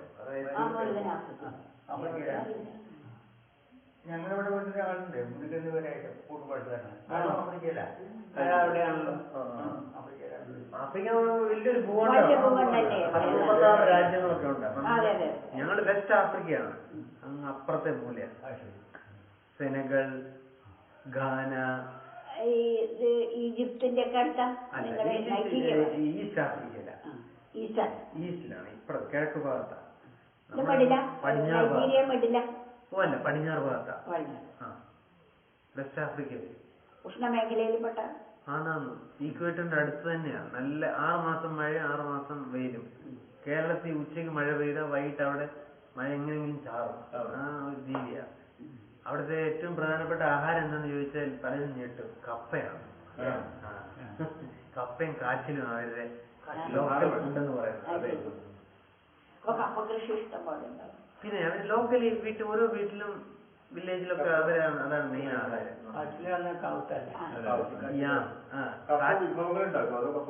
കപ്പ അവര് ഉണ്ടാക്കുന്നത് നമ്മൾ കഴിക്കുന്ന പോലെയുള്ള അല്ല. അവര് ഇത് പൊടിച്ച് അത് ഇടിച്ചൊക്കെ യാന്ന് പറഞ്ഞ ഒരുമാതിരി സമ്മന്തി നമ്മൾ കഴിക്കുന്ന പോലെ അങ്ങനെ അത് കഴിക്കുന്നത്. പിന്നെ ഈ അരിയും കഴിക്കുന്നുണ്ട്. അരി പിന്നെ സ്റ്റേബിൾ ഫുഡ് അല്ല, അത് ഇമ്പോർട്ട് ചെയ്യുന്നതാണ്. അവിടെ നമ്മുടെ സാധനങ്ങളൊക്കെ അവൈലബിൾ ആണ്. നമ്മുടെ പിന്നെ ഈ മസാല സ്പൈസസ് ഒന്നും കിട്ടത്തില്ല. അവർ സ്പൈസസ് ഉപയോഗിക്കാറുമില്ല. അവരുടെ സ്പൈസസ് എന്ന് പറഞ്ഞാല് ഇഞ്ചി, വെളുത്തുള്ളി, പച്ചമുളക്, പിന്നെ പൊടികൾ, അങ്ങനത്തെ കാര്യങ്ങളൊന്നും അവർ ഉപയോഗിക്കത്തില്ല. നമുക്ക് ആവശ്യമായത് പിന്നെ ഞങ്ങൾ വരുമ്പോൾ കൊണ്ടുപോകും. പിന്നെ അവിടെ ചെറിയ സൂപ്പർ മാർക്കറ്റുണ്ട്, ഇന്ത്യൻ സൂപ്പർ മാർക്കറ്റ്, അത് ഇമ്പോർട്ട് ചെയ്യുന്നതാണ് ഇന്ത്യ. പിന്നെ അവിടെ 2 കാര്യങ്ങൾ കുറവാ. ഈ വിദ്യാഭ്യാസം, അതായത് ഇപ്പോഴും ഭയങ്കര കൂടാണ്. വിദ്യാഭ്യാസം പിന്നെ മെഡിക്കൽ, ഈ 2 കാര്യങ്ങൾക്ക് ആഫ്രിക്കൻ ഭൂഖണ്ഡം ഭയങ്കര കുറവില്ല. അതുകൊണ്ട് കുട്ടികളെ ഇപ്പോൾ ഒരു 7th സ്റ്റാൻഡേർഡ് വരെയൊക്കെ പഠിപ്പിക്കാൻ പറ്റും. അത് കഴിയുമ്പോൾ അവിടെ ഉള്ളവര് ഒന്നുകിൽ പുറം രാജ്യത്ത് കൊണ്ടുപോകും, അല്ലെങ്കിൽ ഇന്ത്യ തന്നെ തിരിച്ചു കൊണ്ടുവരും. വിദ്യാഭ്യാസം, ഹയർ എഡ്യൂക്കേഷൻ കുറവാണ്. അതുപോലെ ആരോഗ്യത്തിന്റെ കാര്യം അവിടെ 2 തട്ടുകളുള്ളൂ, പണമുള്ളവരും പണമില്ലാത്തവരും. പണമുള്ളവൻ പിന്നെ യൂറോപ്പിലും ലണ്ടനിലും അമേരിക്കയിലൊക്കെ അതുകൊണ്ട് ലൈഫ് എക്സ്പെക്ടൻസി ഒക്കെ ഇപ്പോഴും 50 വർഷത്തിന് മുകളിൽ ഇല്ല പല രാജ്യങ്ങളിലും. ഗവൺമെന്റ് ഫ്രീ അല്ലേ? ഇപ്പോഴൊക്കെ ആയി വരുന്നുണ്ട്. എയ്ഡാണെങ്കിലും കറപ്ഷനാണ് മൊത്തം. ഈ യൂറോപ്യൻ യൂണിയനും വേൾഡ് ഹെൽത്ത് ഓർഗനൈസേഷനും ഒക്കെ ഫണ്ടൊക്കെ പ്രൊവൈഡ് ചെയ്യുന്നുണ്ട്. പക്ഷെ അതൊക്കെ ചെന്ന് എത്തപ്പെടേണ്ടവരുടെ കയ്യിൽ പെടുന്നില്ല. രാഷ്ട്രീയക്കാരും പ്രസിഡന്റും അവരുടെ കൂട്ടാളികളും പകുതി മുക്കാലും അത് വഹിക്കും. അതുകൊണ്ട് ഡയറക്ടറിലോട്ട് വരുന്നില്ല. പിന്നെ എഡ്യൂക്കേഷനും ഇപ്പോൾ കൊടുക്കുന്നുണ്ട് സബ്സിഡി ഒക്കെ, എന്നാലും ആരും പോകുന്നില്ല. പിള്ളേരെല്ലാം ഒരു വയസ്സായി കഴിയുമ്പോൾ തന്നെ റോഡ് സ്ട്രീറ്റിലിറങ്ങി ഈ സ്ട്രീറ്റ് ടേഡേഴ്സ് ആയിട്ട് മാറും. എന്തെങ്കിലുമൊക്കെ മേടിച്ച് വിറ്റ് ട്രേഡിങ് തുടങ്ങി. ഇനിയൊക്കെ വളരണമെങ്കിൽ ഒരു 100 വർഷമെങ്കിലും എടുക്കും ആ പ്രശ്നങ്ങളൊക്കെ. നമ്മളവിടെ പോയി ചൂഷണം ചെയ്യുക ശരിക്കും പറഞ്ഞു. എനിക്കൊരു സംശയം. അതെ, ഈ രാഷ്ട്രങ്ങൾ, ലോകങ്ങൾ അല്ലേ, ലോകങ്ങൾ 7 വൻകരകൾ എന്നൊക്കെ പറഞ്ഞു. അപ്പൊ ഇതിന്റെ ഇടയ്ക്കാണ് ഈ സമുദ്രം. 3/4 ഭാഗവും ജലാശയവും 4 ഭാഗവും കരയാന്നാ പറയണം. അപ്പൊ ഇത് ആകാശത്ത് കറങ്ങുമ്പോ ഈ ജലാശയം താഴോട്ട് ഒഴിഞ്ഞു പോകുന്നില്ല. അതാ ഭൂഗുരുത്വം, ഗ്രാവിറ്റേഷണൽ തിയറി. സ്വാമിജി ഞാൻ പറയാം, സ്വാമിജി ഒരു ഗ്ലാസ് അതിൽ വെള്ളം എടുക്കുക, അതിൽ വെള്ളം എടുത്തിട്ട് അതിനെങ്ങനെ 2 നൂലിൽ കെട്ടിയിട്ട് ഇങ്ങനെ തിരിക്കല്ലേ ഇരിക്കാം, വെള്ളം പോവില്ലേ? എന്താ പോകത്ത്? സ്പീഡോണ്ടല്ല, ഒരു സെൻട്രിഫ്യൂഗൽ ഫോഴ്സ് ഉണ്ട്. ഏത് സെന്ററിൽ കേന്ദ്രീകരിച്ചാണ് കറങ്ങുന്നത് വെച്ചിട്ടുണ്ടെങ്കിൽ പിന്നെ അവിടേക്ക് ഒരു അട്രാക്ഷൻ ഉണ്ടായിരിക്കും. ഭൂമിക്ക് ഒരു ഭൂഗർഭാകർഷണ ബലം ഉണ്ട്. ഇങ്ങനെ തിരിച്ചോണ്ടിരിക്കുകയാണെങ്കിലും അത് പോവില്ല. അതിന് എക്സാമ്പിളാണ് ഈ പറഞ്ഞ എക്സാമ്പിൾ. ഒരു ഗ്ലാസ് എടുക്കുക, അതിൽ വെള്ളം നിറയ്ക്കുക, അതിനെങ്ങനെ കെട്ടിയിട്ട് ഒരു നൂല് ചുറ്റിയിട്ട് നമ്മൾ ഇങ്ങനെ കറക്കുകയാണെങ്കിൽ വെള്ളം പോവില്ല. ക്ലിയർ? ചോദ്യം നല്ല ചോദ്യമാണ്.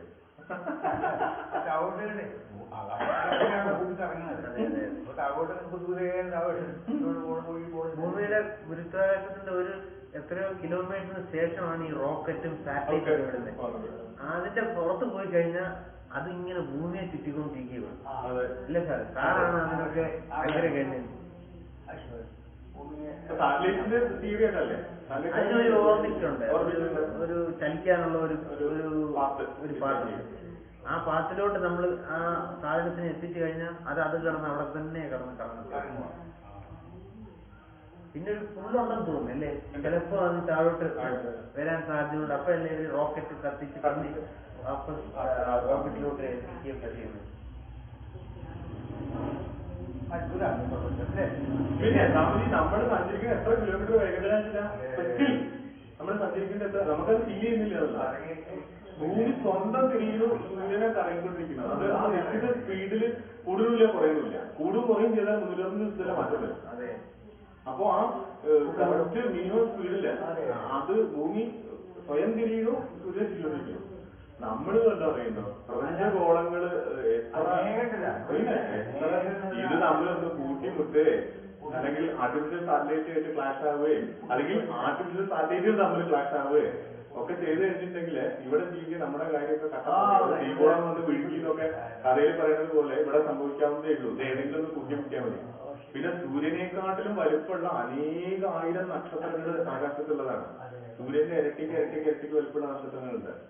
അപ്പൊ അതിലൊക്കെ ക്ലാഷ് ആവുകയാണെങ്കിലോ ശരിയാ എന്താവും സംഭവിക്കുക? എന്റെ കുംഭമീനമാർന്ന തെളിഞ്ഞ ആകാശമുള്ള ദിവസങ്ങൾ രാത്രി അത് സാറിന്റെ ഒരു പ്രഭാഷണമുണ്ട്, വിശ്വദർശനം. അതില് അത് സാറ് ഡീറ്റെയിൽ ആയിട്ട് പറഞ്ഞിട്ടുണ്ട്. അതെ, അതിന്റെ കഥ. അപ്പൊ ആ ജഗന്നിന്റെ നിയന്താവിന്റെ കണക്കില് ചെറിയൊരു പാളിച്ച വന്നു സങ്കല്പിച്ച ലോകമില്ല. അതിനിപ്പോ ബോംബിട് ഹൈഡ്രജൻ ബോംബിടും ഒന്നും വേണ്ട. ഇതേതെങ്കിലും ഒന്ന് ക്ലാഷ് ആയി കഴിഞ്ഞാൽ ഈ ബോംബിടാൻ നിൽക്കണവനൊക്കെ അപ്പൊ തന്നെ കത്തിക്കും. 2 കോളം കൂട്ടി കഴിഞ്ഞാൽ ഇല്ലേ?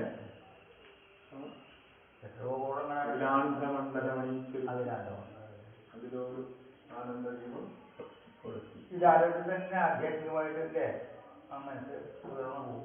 അങ്ങനെ ഡോക്ടർ ഗോപാലകൃഷ്ണൻ സാർ തന്നെ പറഞ്ഞില്ലേ, നമ്മുടെ ബോഡി തന്നെ ഒരു സൂപ്പർ കമ്പ്യൂട്ടറാണ്. ഇപ്പം അമ്മ പറഞ്ഞ പോലെ നമ്മൾ ഭക്ഷണം കഴിക്കുന്നു, അതിനെ ജയിപ്പിക്കാനുള്ള സാറും പറഞ്ഞിട്ടുണ്ട് സാറിന്റെ പ്രഭാഷണം. അതൊക്കെ നമ്മളാണോ നിയന്ത്രിക്കുന്നത്? നമുക്കതൊന്നും ചെയ്യാൻ വയ്യ. ഇപ്പോ ഒരമ്മയുടെ ഗർഭപാത്രത്തിൽ ഒരു കുട്ടി ഉണ്ടാവുമ്പോ പുറത്തുനിന്നുള്ള നമുക്ക് എന്ത് ചെയ്യാൻ പറ്റും? ഒന്നും ചെയ്യാൻ പറ്റും. അത് ഡെവലപ്പ് ചെയ്ത് മുഴുവനും അതിന്റെ അകത്ത് കിടന്നിട്ടാണ്. അപ്പൊ അതിന് ഊണ് വയ്ക്കാം. 1 മണിയായില്ല. 1 മണിയായി. ലളിതമായ ഭക്ഷണം. അഖണ്ഡമണ്ഡലാകാരം വ്യാപ്തം യേന ചരാചരം തത്പദം ദർശിതം യേന തസ്മൈ ശ്രീ ഗുരവേ നമഃ. അഖണ്ഡമണ്ഡലാകാരം എന്ന് പറയില്ലേ? ഇപ്പൊ പറഞ്ഞു.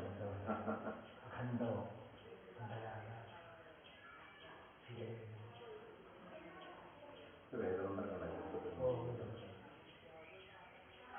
ഗുരുവങ്ങനെ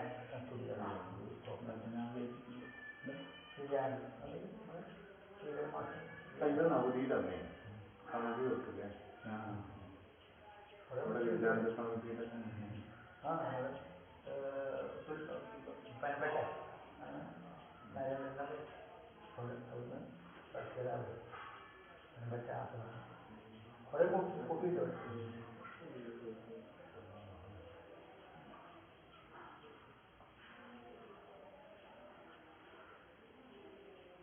അപ്പം കർമ്മം ചെയ്തു കഴിഞ്ഞ് സുഖം അനുഭവിക്കാൻ ശ്രമിക്കാതെ അതായത് അശോക് ഇത്രയും വാരി കൂട്ടി കർമ്മം ചെയ്ത് വാരി കൂട്ടിയത് 50 വയസ്സിന് ശേഷം വെച്ച സുഖം അനുഭവിക്കാന്ന് വിചാരിക്കുന്നത് തെറ്റാണല്ലേ? വീട്ടിത്തരാണ് സാധിക്കില്ല. സാധിക്കില്ല. ഇപ്പൊ വെള്ളം കുടിച്ച് വറ്റാക്കി കഴിഞ്ഞിട്ട് ചോറാക്കി തിന്നാന്ന് പറഞ്ഞാല് വെള്ളം കുടിച്ച് തീരുമ്പോഴേക്ക് വയറ് നിറയും. പിന്നെ ചോറ് തിന്നാൻ പറ്റില്ല. അതുപോലെ സുഖിച്ചുകൊണ്ട് നമ്മൾ കർമ്മം ചെയ്യണം. കർമ്മം ചെയ്യുന്നത് എന്തിനാണ്? സുഖിക്കാനല്ല, കർമ്മവാസന തീരാനാ. ഒരു കർമ്മം ചെയ്യുമ്പോ കർമ്മം ചെയ്യാനുള്ളൊരു ആഗ്രഹം ഉണ്ടല്ലോ, ആഗ്രഹം പോകും. ജസ്റ്റ് ലൈക്ക് മൂത്രമൊഴിക്കാൻ മുട്ടിയാല് മൂത്രമൊഴിച്ചാൽ എന്തെങ്കിലും കിട്ടാനല്ലോ. അത് ഒഴിച്ചു കഴിഞ്ഞാൽ അതിന്റെ ഉപദ്രവം തീർന്നു. അപ്പൊ ആ ഒരു ത്വര പോവാനാ. അതുപോലെ കർമ്മം ചെയ്യാനുള്ള ഒരു വാസന ഉള്ളിലുണ്ട്. ആ വാസന തീർന്നു കിട്ടാൻ വേണ്ടിയാ കർമ്മം ചെയ്യുന്നത്. അത് ചെയ്യുമ്പോഴും തന്നെ അതൊരു ആനന്ദല്ലേ?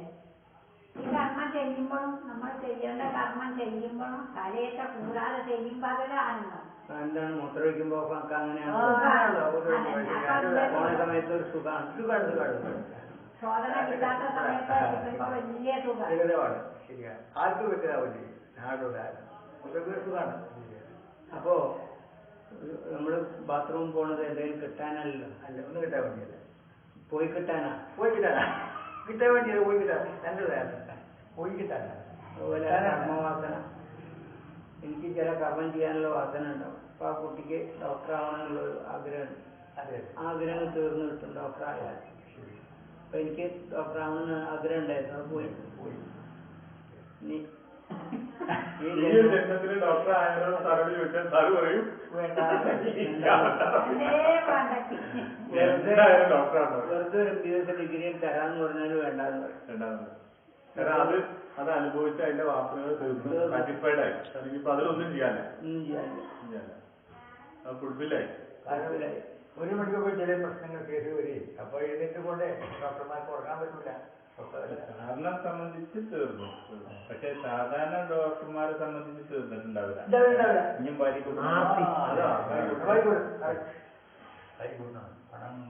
പണം എത്ര പേരും പണം. ഫെലിക്സ് കാർഡോസ്റ്റയുടെ ഇവിടെ മാതയുടെ അവിടെ അദ്ദേഹത്തിന്റെ കുട്ടിക്ക് എന്തോ ഒരു ഓട്ടിസം അങ്ങനെ എന്തോ മാത പറഞ്ഞു എന്തോ തകരാറുണ്ടെന്ന്. പക്ഷെ ഇപ്പോഴും എന്താ പേഷ്യൻസ് അദ്ദേഹത്തിന് ഇപ്പോഴും ആ പണം എത്ര വാരി കൂട്ടിയാലും അത് ഫാമിലി പിന്നെ വൈഫായിട്ട് ലേശം വലിയ സുഖമല്ല എന്തോന്ന് അവരെ ഞാൻ പറഞ്ഞു വന്നിരുന്നു. പക്ഷെ ലൈഫ് സ്പോയിലായി പോയി. പക്ഷെ എന്നാലും ആ പണത്തിനോടുള്ളത് അതോട് 12 മണി വരെ 1 മണി വരെയൊക്കെ പേഷ്യൻസ് ഉണ്ടാവും. പിന്നെ മിനിമം എത്ര 1000-1500 രൂപ ഫീസ്.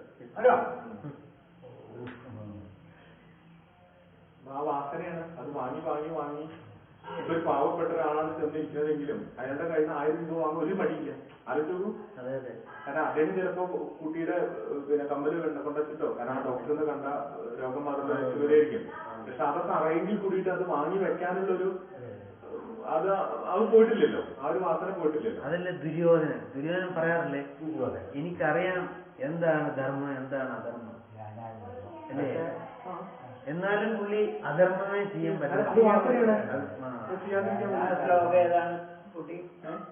ആ ശ്ലോകം അതോ ജാനാമി ധർമ്മം ജാനാമി അധർമ്മം നജമേന്ന് പറ്റി. എന്താ അധർമ്മം എന്ന് പറയാം. അധർമ്മം എന്താന്ന് എനിക്കറിയാം, ധർമ്മം എന്താന്ന് എനിക്കറിയാം. പക്ഷെ ഞാൻ അങ്ങനെ ചെയ്യുന്നതാണ്. അത് ഇപ്പൊ ഞാൻ പറയാം, രാവണനെ നോക്കൂ. രാവണന് കുംഭകർണൻ ഉണർന്നു വന്ന സമയത്ത് രാവണനോട് എത്ര നല്ല സദ്ഭാഷണം നടത്തിയതാണ്. ഏട്ടാ അങ്ങനെ ചെയ്യരുത്, ഏട്ടൻ പ്രവർത്തിച്ച് ഇതുവരെ അബദ്ധമാണ്, ഇനിയും രക്ഷയുണ്ട്, ഏട്ടൻ പോയിട്ട് പിന്നെ സീതാദേവിയെ കൊടുത്തോളൂ, നിങ്ങൾ വിചാരിക്കുന്ന ആളല്ല രാമൻ. മോക്ഷസങ്കല്പം. പക്ഷെ അപ്പോ നീ എന്നെ പഠിപ്പിക്കാൻ വരണ്ടാന്നാണ് തിരിച്ചു പറയുന്നത്. കാരണം നീ നിനക്ക് എന്താണ് ചെയ്യേണ്ടത് നിന്റെ ഈ ലൈഫ്? നീ എന്തുകൊണ്ടാ രാഷ്ട്രത്തെ നീ ഇപ്പൊ ദേവനായിട്ട് സംസാരിക്കുന്ന കാര്യമില്ല. നീ രാഷ്ട്രത്തിനാണ് വന്നിരിക്കുന്നത്. എനിക്ക് ഇനി കുറച്ച് വാസന തീരാണ്. അപ്പൊ നീ തൽക്കാലം എന്നെ പഠിപ്പിക്കണ്ട, നീ ഞാൻ പറയുന്നത് അങ്ങ് കേട്ടാൽ മതി എന്നാ പറയുന്നത്. അപ്പൊ ആ വാസന തീരാൻ വേണ്ടിയിട്ട് അദ്ദേഹം അതേ ചെയ്യുള്ളൂ. രാവണന്റെ ആത്മകഥകളിൽ പലപ്പോഴും രാവണൻ ചിന്തിക്കുന്നുണ്ട് രാമൻ ആരാണെന്നും അതൊക്കെ അദ്ദേഹത്തിന് ആത്മകഥത്തിന് അറിയാം. പക്ഷെ അദ്ദേഹത്തിന് ആ ലെവലിൽ ഒന്ന് ചിന്തിക്കാനോ പ്രവർത്തിക്കാനോ അദ്ദേഹത്തിന് പറ്റില്ല. അല്ലാതെ ആൾറെഡി അദ്ദേഹം കമ്മിറ്റഡ് ആയിപ്പോയി, ഇതൊക്കെ ചെയ്തില്ലേ. ഇനിയിപ്പോ അതിൽ കൂടെ തന്നെ പോയിട്ട് പിന്നെ ആ ദ്വേഷത്തിൽ കൂടി അല്ലാണ്ട് ഇനി ഭഗവാനെ നേടാൻ തനിക്ക് പറ്റില്ല. അതുകൊണ്ട് അങ്ങനെ ഇനി പോകാൻ പറ്റുള്ളൂ പറഞ്ഞിട്ട് അതില് അങ്ങനെയാണ് ഇപ്പൊ നമ്മളുടെ ആൾക്കാർ നമ്മളിപ്പോ ചെയ്യുന്നത്. ലോകത്തും എല്ലാ രാഷ്ട്രീയക്കാരും ഞാൻ ഉൾപ്പെടെയുള്ള സമൂഹം അങ്ങനെയാണ് കാണുന്നത്. ചില തെറ്റുകൾ ചെയ്യുന്നുണ്ട്, എന്നാലും അറിയാം എന്നാലും ചെയ്യുന്നുണ്ട്. രാവണനെ നല്ല അറിവുള്ളതാണ്. 4 വീടും 6 ശാസ്ത്രവും 10 ആൾക്കാരും 10 തലകളാണ്. 4 വീടുമായിട്ട് നമ്മളിപ്പോഴും പറയില്ലേ അയാളൊരു ബുദ്ധി ബുദ്ധിയുടെ രാക്ഷസൻ എന്ന് പറയുന്നത് രാവണ സങ്കല്പത്തിലാണ്. അയാളൊരു ബുദ്ധി രാക്ഷസനാണ് എന്ന് നമ്മൾ പറയുമ്പോ ഈ രാക്ഷസൻ ആരാ? 10 തലമുള്ള രാവണൻ തന്നെയാണ്. അല്ലെങ്കിൽ അയാൾ ആ കാര്യത്തിലൊരു രാവണനാണ്. നമ്മൾ പറയില്ലേ ഒരു സർജനാണ്, അയാൾ നോക്കൂ അയാൾ സർജറിയുടെ കാര്യത്തിൽ അയാളൊരു രാവണനാണ് എന്ന് പറഞ്ഞു കഴിഞ്ഞാൽ അത്രയും ബ്രെയിനുള്ള ആളാണ്.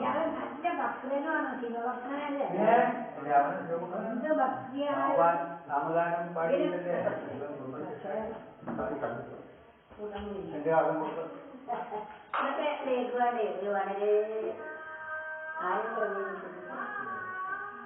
വളരെ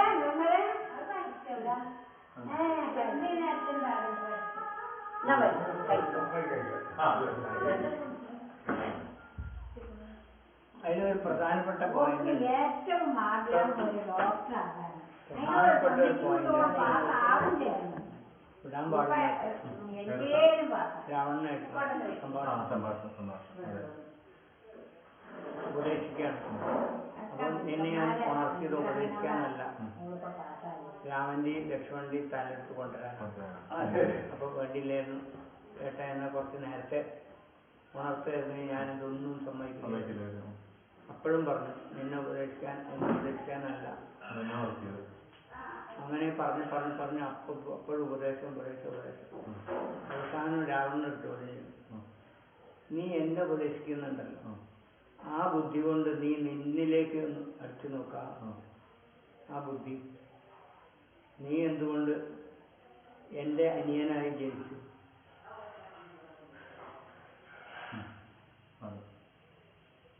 നീ ഇത്രക്ക് അറിവുള്ള ആളായിരുന്നെങ്കിൽ നല്ലൊരാളായി ജനിക്കണല്ലോ. എനിക്കായിരുന്നില്ല. അതൊന്നും ചെയ്യാതെ നീ എൻ്റെ അനിയനായി ജനിച്ചു. അനിയൻ എന്ന് പറഞ്ഞാൽ എന്താണ്? അജ്ഞാനവൃത്തിയായിട്ടിരിക്കേണ്ട ആള്. അപ്പൊ ഞാൻ പറയുന്നത് കേൾക്കാനാണ് ഈ അനിയനായി വന്നത്. അപ്പൊ അങ്ങനത്തെ ഒരു ദുഷ്കൃത്യം ചെയ്യാനുള്ള കർമ്മം നടത്തുന്നത്, അത് ചെയ്തു തീർക്കാൻ കിട്ടിയൊരവസരമാണിത്. ആ അവസരം നീ നഷ്ടപ്പെടുത്തുകയാണ്. നേരെ മറിച്ച് ഞാൻ പറയുന്നത് നീ അനുസരിക്കുകയാണെങ്കിൽ ആ കർമ്മം തീർന്നു കിട്ടും, നീ രക്ഷപ്പെടും. അപ്പൊ ഇതൊക്കെ ഓടി ഏട്ടാ. അപ്പൊ എനിക്കെല്ലാം മനസ്സിലായി. ഇനി ഞാൻ കരിഷ്യെ വചനം തവ,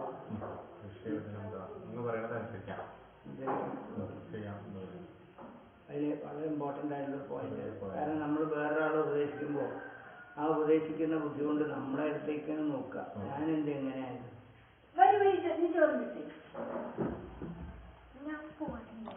എന്താ മോളെ അങ്ങോട്ട് പോകണം. ഇവിടെ പാലാ ബിൽഡിംഗിലാണോ പോകുന്നത്? അവിടെ ക്ലാസ് തുടങ്ങി തോന്നുന്നു. ഓക്കെ ഡോക്ടറിന് നാളെ ഈ ആഴ്ച തുടങ്ങും അല്ലേ? ഇവിടെ നിന്ന് അനുഗ്രഹിക്കാം. ഞാൻ അതിനുള്ള ആളല്ല. എന്നാലും ആഫ്രിക്കക്കാരൻ്റെ അനുഗ്രഹം കൂടി. അവിടെ അടുത്താണോ വീട്? ആണോ? പാല ഞങ്ങളുടെ അടുത്താ. അതെ, കോട്ടയം ഡിസ്ട്രിക്റ്റിനകത്താ.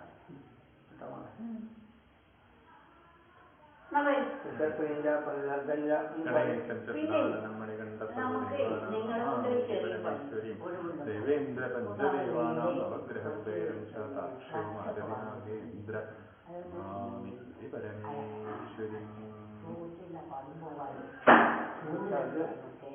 അഴകൊടി ദേവി ക്ഷേത്രത്തിൽ അഴകൊടി ദേവി തന്ന മനുഷ്യൻ തന്നതല്ല, ഹ്യൂമണല്ല, ദൈവികമാണ്. നമ്മളൊന്ന് കൈയിട്ടല്ലേ പാടിയുന്നുണ്ട്. ഇതിനെ അനുഗ്രഹിച്ചതാണ്, നല്ലപോലെ അനുഗ്രഹിക്കാം. ഒന്നും കൂടി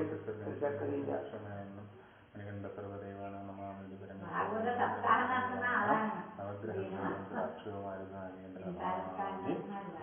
പരമേശ്വരി ഒരിക്കൽ കിട്ടി. എന്താ ഇതിന്റെ ആ നാക്ക് അല്ലേ? കേട്ടിട്ടില്ലേ? ഇത് ഡോക്ടർ ആവും, ആവണല്ലോ. ആവും ആവും ഡോക്ടറാ പറയണ. ഡോക്ടറാ പറയുന്നത്. പോരെ, ഇതിലും ഇതൊരു സങ്കല്പത്തിന് വേറെ വേണോ? നീ ശ്രമിച്ചാൽ മതി. ശ്രമമാണ് വിജയത്തിലെത്തിക്കുന്നത്. ശ്രമമാണ്.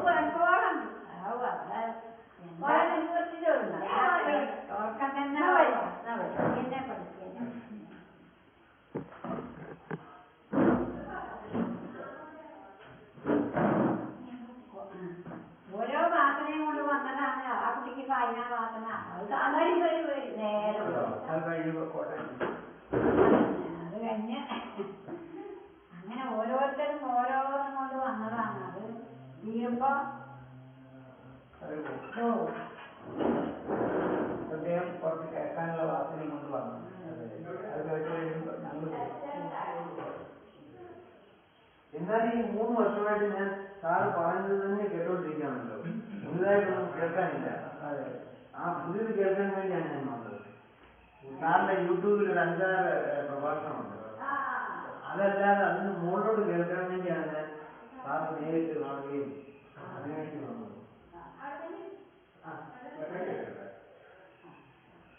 അതിന്റെ അപ്പുറം എന്ത് പറയാനാ? ഒന്നും പറയല്ല. വലിയ സാധനം ഇതൊന്നും കേട്ടാ വന്ന ഉടനെ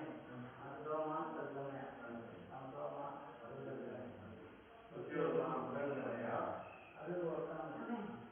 നമ്മളത് കുപ്പി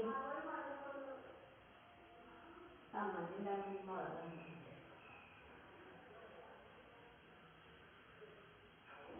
ഇങ്ങനെ ഇരിക്കും.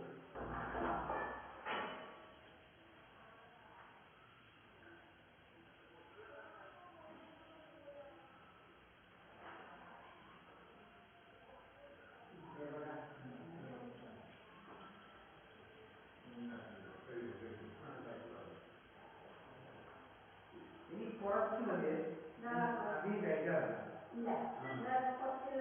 ഞാൻ സ്നാക്സ് അതിലുള്ള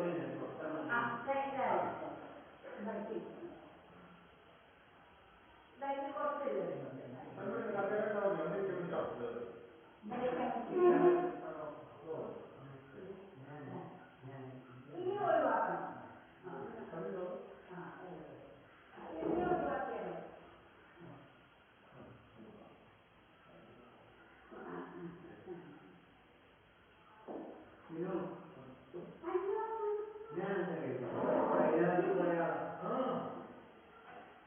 ഒരു ഭാഗ്യം കിട്ടി. 2015 പോയ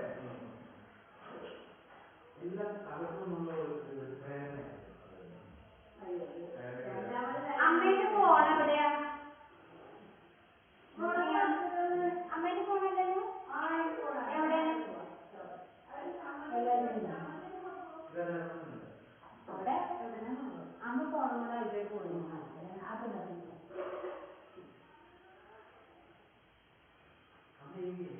ഞാൻ കഴിച്ചു. ഞാൻ നാട്ടിൽ കഴിക്കും.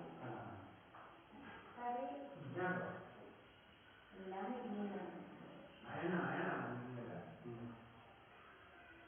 ഒക്കെ നാടൻ കറികളാണ്. ഇവിടെ ആക്രമണം തന്നെയാണ്. മസാലകൾ വളരെ നമ്മുടെ പച്ചക്കറി സാമ്പാറൊക്കെ വെച്ചെങ്കിലായി അല്ലാതെ മസാലകളൊന്നും നമുക്ക് അറിയാം.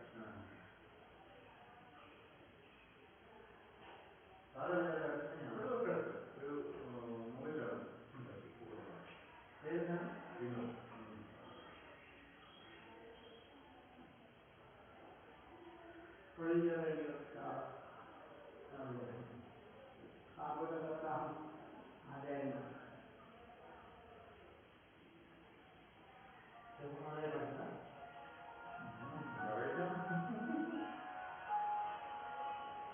ഇപ്പൊ അങ്ങനെ തെളിഞ്ഞു വരാം. ചെറുപ്പക്കാർക്കല്ല കഴിഞ്ഞ ജന്മം തീർച്ചയായിട്ടും അത് ഇപ്പോഴാണ് തെളിഞ്ഞു വരുന്നത്. ഇപ്പൊ അത് ഈ ഇങ്ങനെയല്ലേ.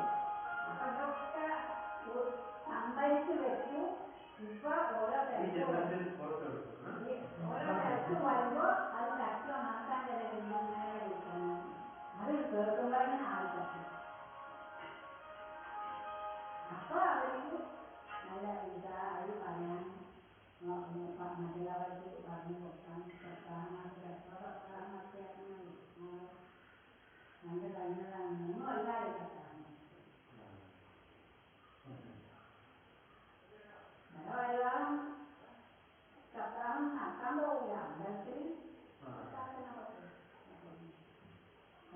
മാറ്റിയില്ല എന്താണ്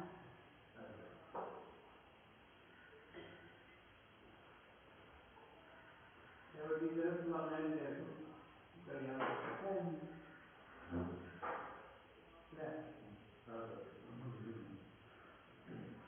ഉള്ളിലുണ്ട്.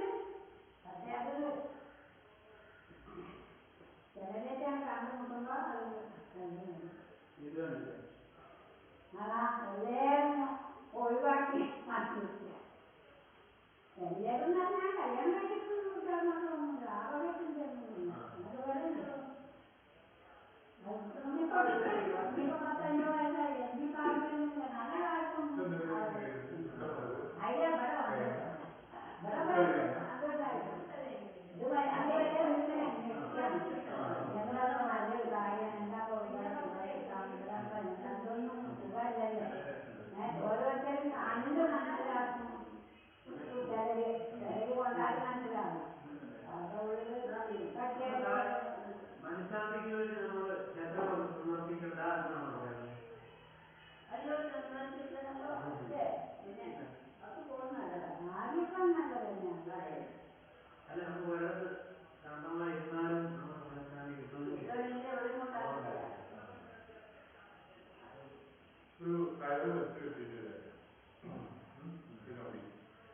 അതിന് നേരെ ഇങ്ങനെ അങ്ങനെ നടത്തിട്ടാണ്. അപ്പോ അങ്ങനെ നടക്കുന്ന ആൾക്കാർക്ക് ഒരു എവിടെയെങ്കിലും ഒരു പിടുത്തം, ഒരു ബാധ്യതയിൽ മനസ്സിനെ ഏകാഗ്രമായിട്ട് നടക്കാൻ പറ്റില്ല.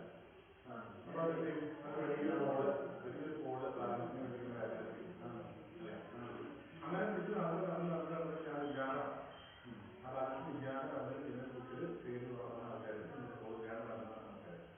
അപ്പൊ പ്രഥമ ഘട്ടത്തിലെ കോള് വേണം, ആ പിടുത്തം വേണം. ആ പിടുത്താണ് ഈ വിജ്ഞാനം വഴി യാത്ര വഴിയൊക്കെ നമുക്ക് കിട്ടുക. ആ പരമാത്മാവായിട്ടുള്ള ഒരു ബന്ധം നമുക്കാണ്. ആ പിടുത്താണ് ഈ തിരുവനന്തപുരം പരമ്പര. അത്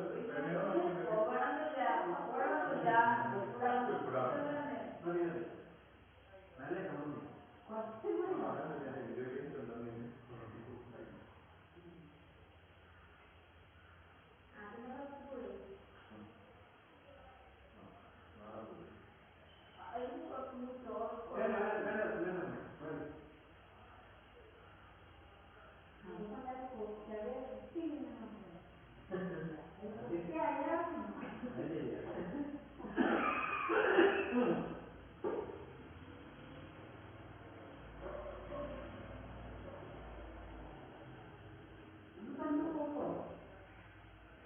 വൈകിട്ട് പോകണമെന്നാണ് രാവിലെ വലിയ തിരക്കൊന്നും വൈകിട്ടാ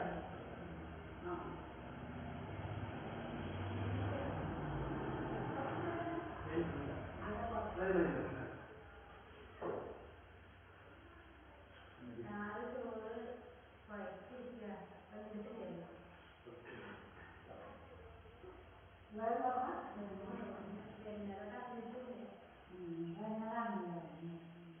ഇന്നലെയൊക്കെ ഞങ്ങളവിടെ പോയി.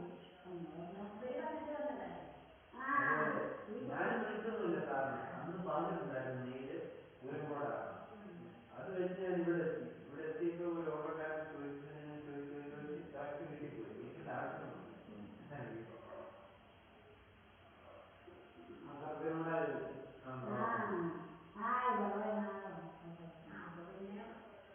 ഒന്നും പറയുന്നു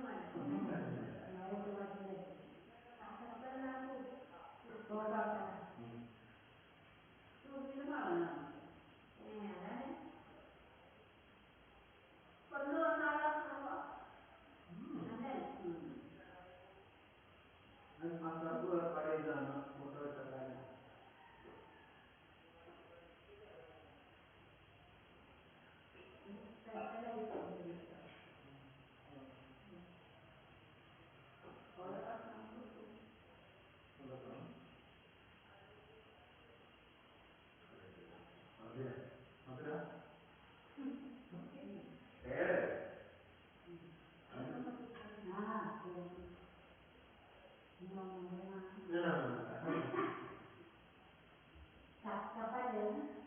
അതെന്താണെന്ന് പറയും.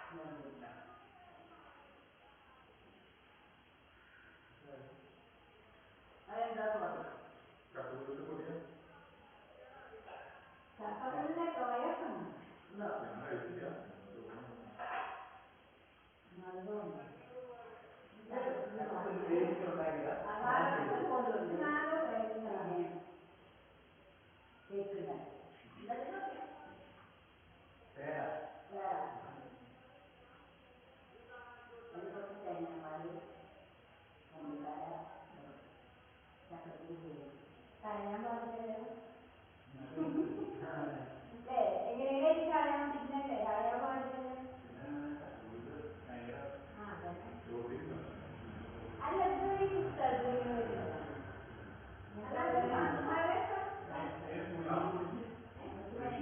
ആ അതൊന്നും ഞാനും നല്ലോണം വേവിച്ചു, വെള്ളം കുറച്ച് ഞാൻ സ്പൂണിൽ തന്നെ ഒന്ന് അടിച്ചിട്ടുള്ളൂ. വേവിച്ച് നല്ലോണം വേവിച്ചു. പിന്നെ കുറച്ച് പാല്, പഞ്ചസാര, ഏലക്കായ, തേങ്ങ, പിന്നെ അരിപ്പൊടിയോ മൈദപ്പൊടിയോ ഇടാം. ആ 2 പൊടികളില്ല, അപ്പൊ ഒന്നും കൂടി വേണം. അപ്പൊ ഇത്രയും അറിയില്ലല്ലോ. അറിയാൻ പാടില്ല, നോക്കണം. ഇപ്പൊ ഉണ്ടാക്കിയതാണ്, ആദ്യമായിട്ടാണ്. അപ്പൊ ആദ്യം ആയിട്ടുള്ളപ്പോ കുറച്ച് മാറ്റങ്ങളുണ്ട്. ഇനി ഇതിലേറെ ഒന്നുകൂടെ പറഞ്ഞ രീതിയിൽ ഒന്നുകൂടി ശരിയാക്കാം. ഇത് കുറച്ച് ചക്കക്കുരു എടുത്തപ്പോ അമ്മ പറഞ്ഞു കൊറേ ചക്കക്കുരു എടുക്കും, ചക്കക്കുരു കൊറേ ഉണ്ട്.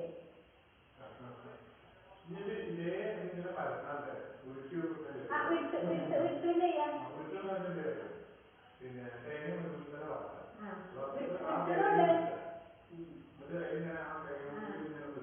അങ്ങനെയുണ്ട്, വിട്ടുന്നതുണ്ട്,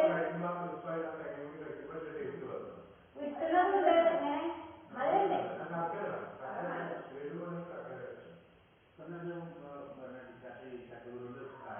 ആ പായസം ആ ഉണ്ട്. ശർക്കരയും തേങ്ങാപ്പാലും ഒഴിച്ചാല് അല്ലേ? നമ്മളെ കാലഘട്ടം വന്നില്ല.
ചക്കക്കുരു വേറൊന്നുമില്ല.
വിനുവിന്റെ ഒരു പാട്ട്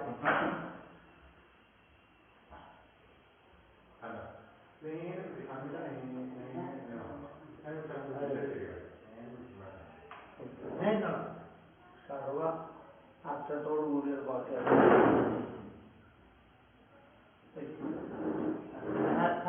വിനു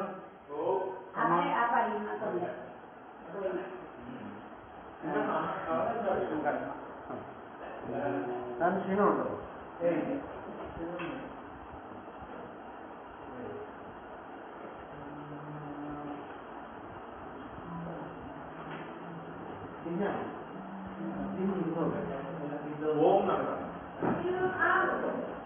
പിന്നെ മനസ്സിന്റെ പാട്ട് കേട്ടോ നമുക്ക് പോയി മനമേ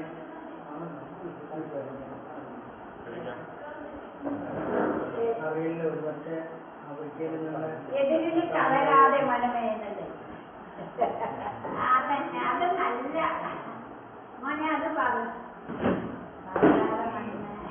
ഞാൻ തളരാതെ ഇരിക്കട്ടെ അതന്നെ ആരും തളരാതെ തളരില്ലേ അവിടെ ഇമ്പോർട്ടൻ്റ് തളരല്ലേ വേണ്ടത് വേണമെങ്കിൽ അത് റെക്കോർഡ് ചെയ്തു വിനോദ് സാറിന്റെ ആരെങ്കിലും നമ്പർ തന്നു 94 എപ്പോൾ റെക്കോർഡ് ചെയ്തു 96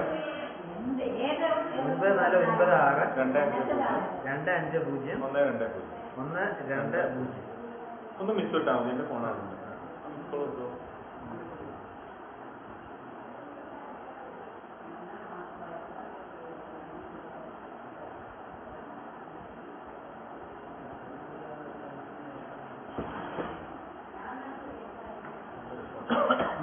ഇങ്ങോട്ട് നോക്കിയോ കാണുന്നു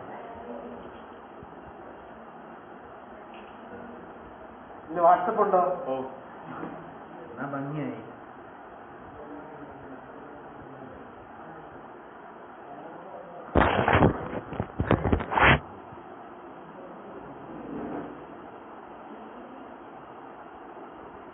ആണോ? ശരി. അശോക് ഞാനത് വാട്സപ്പ് ഉണ്ട്. അതേ നമ്പറിലുണ്ട്.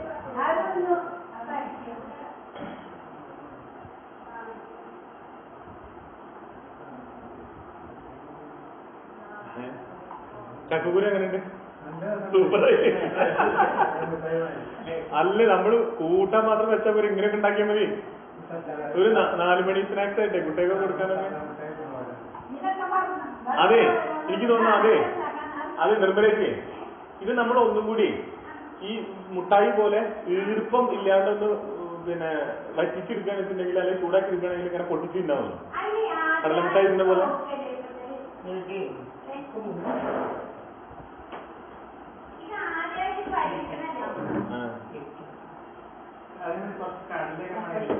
പിന്നെ മാറ്റാൻ പറ്റും.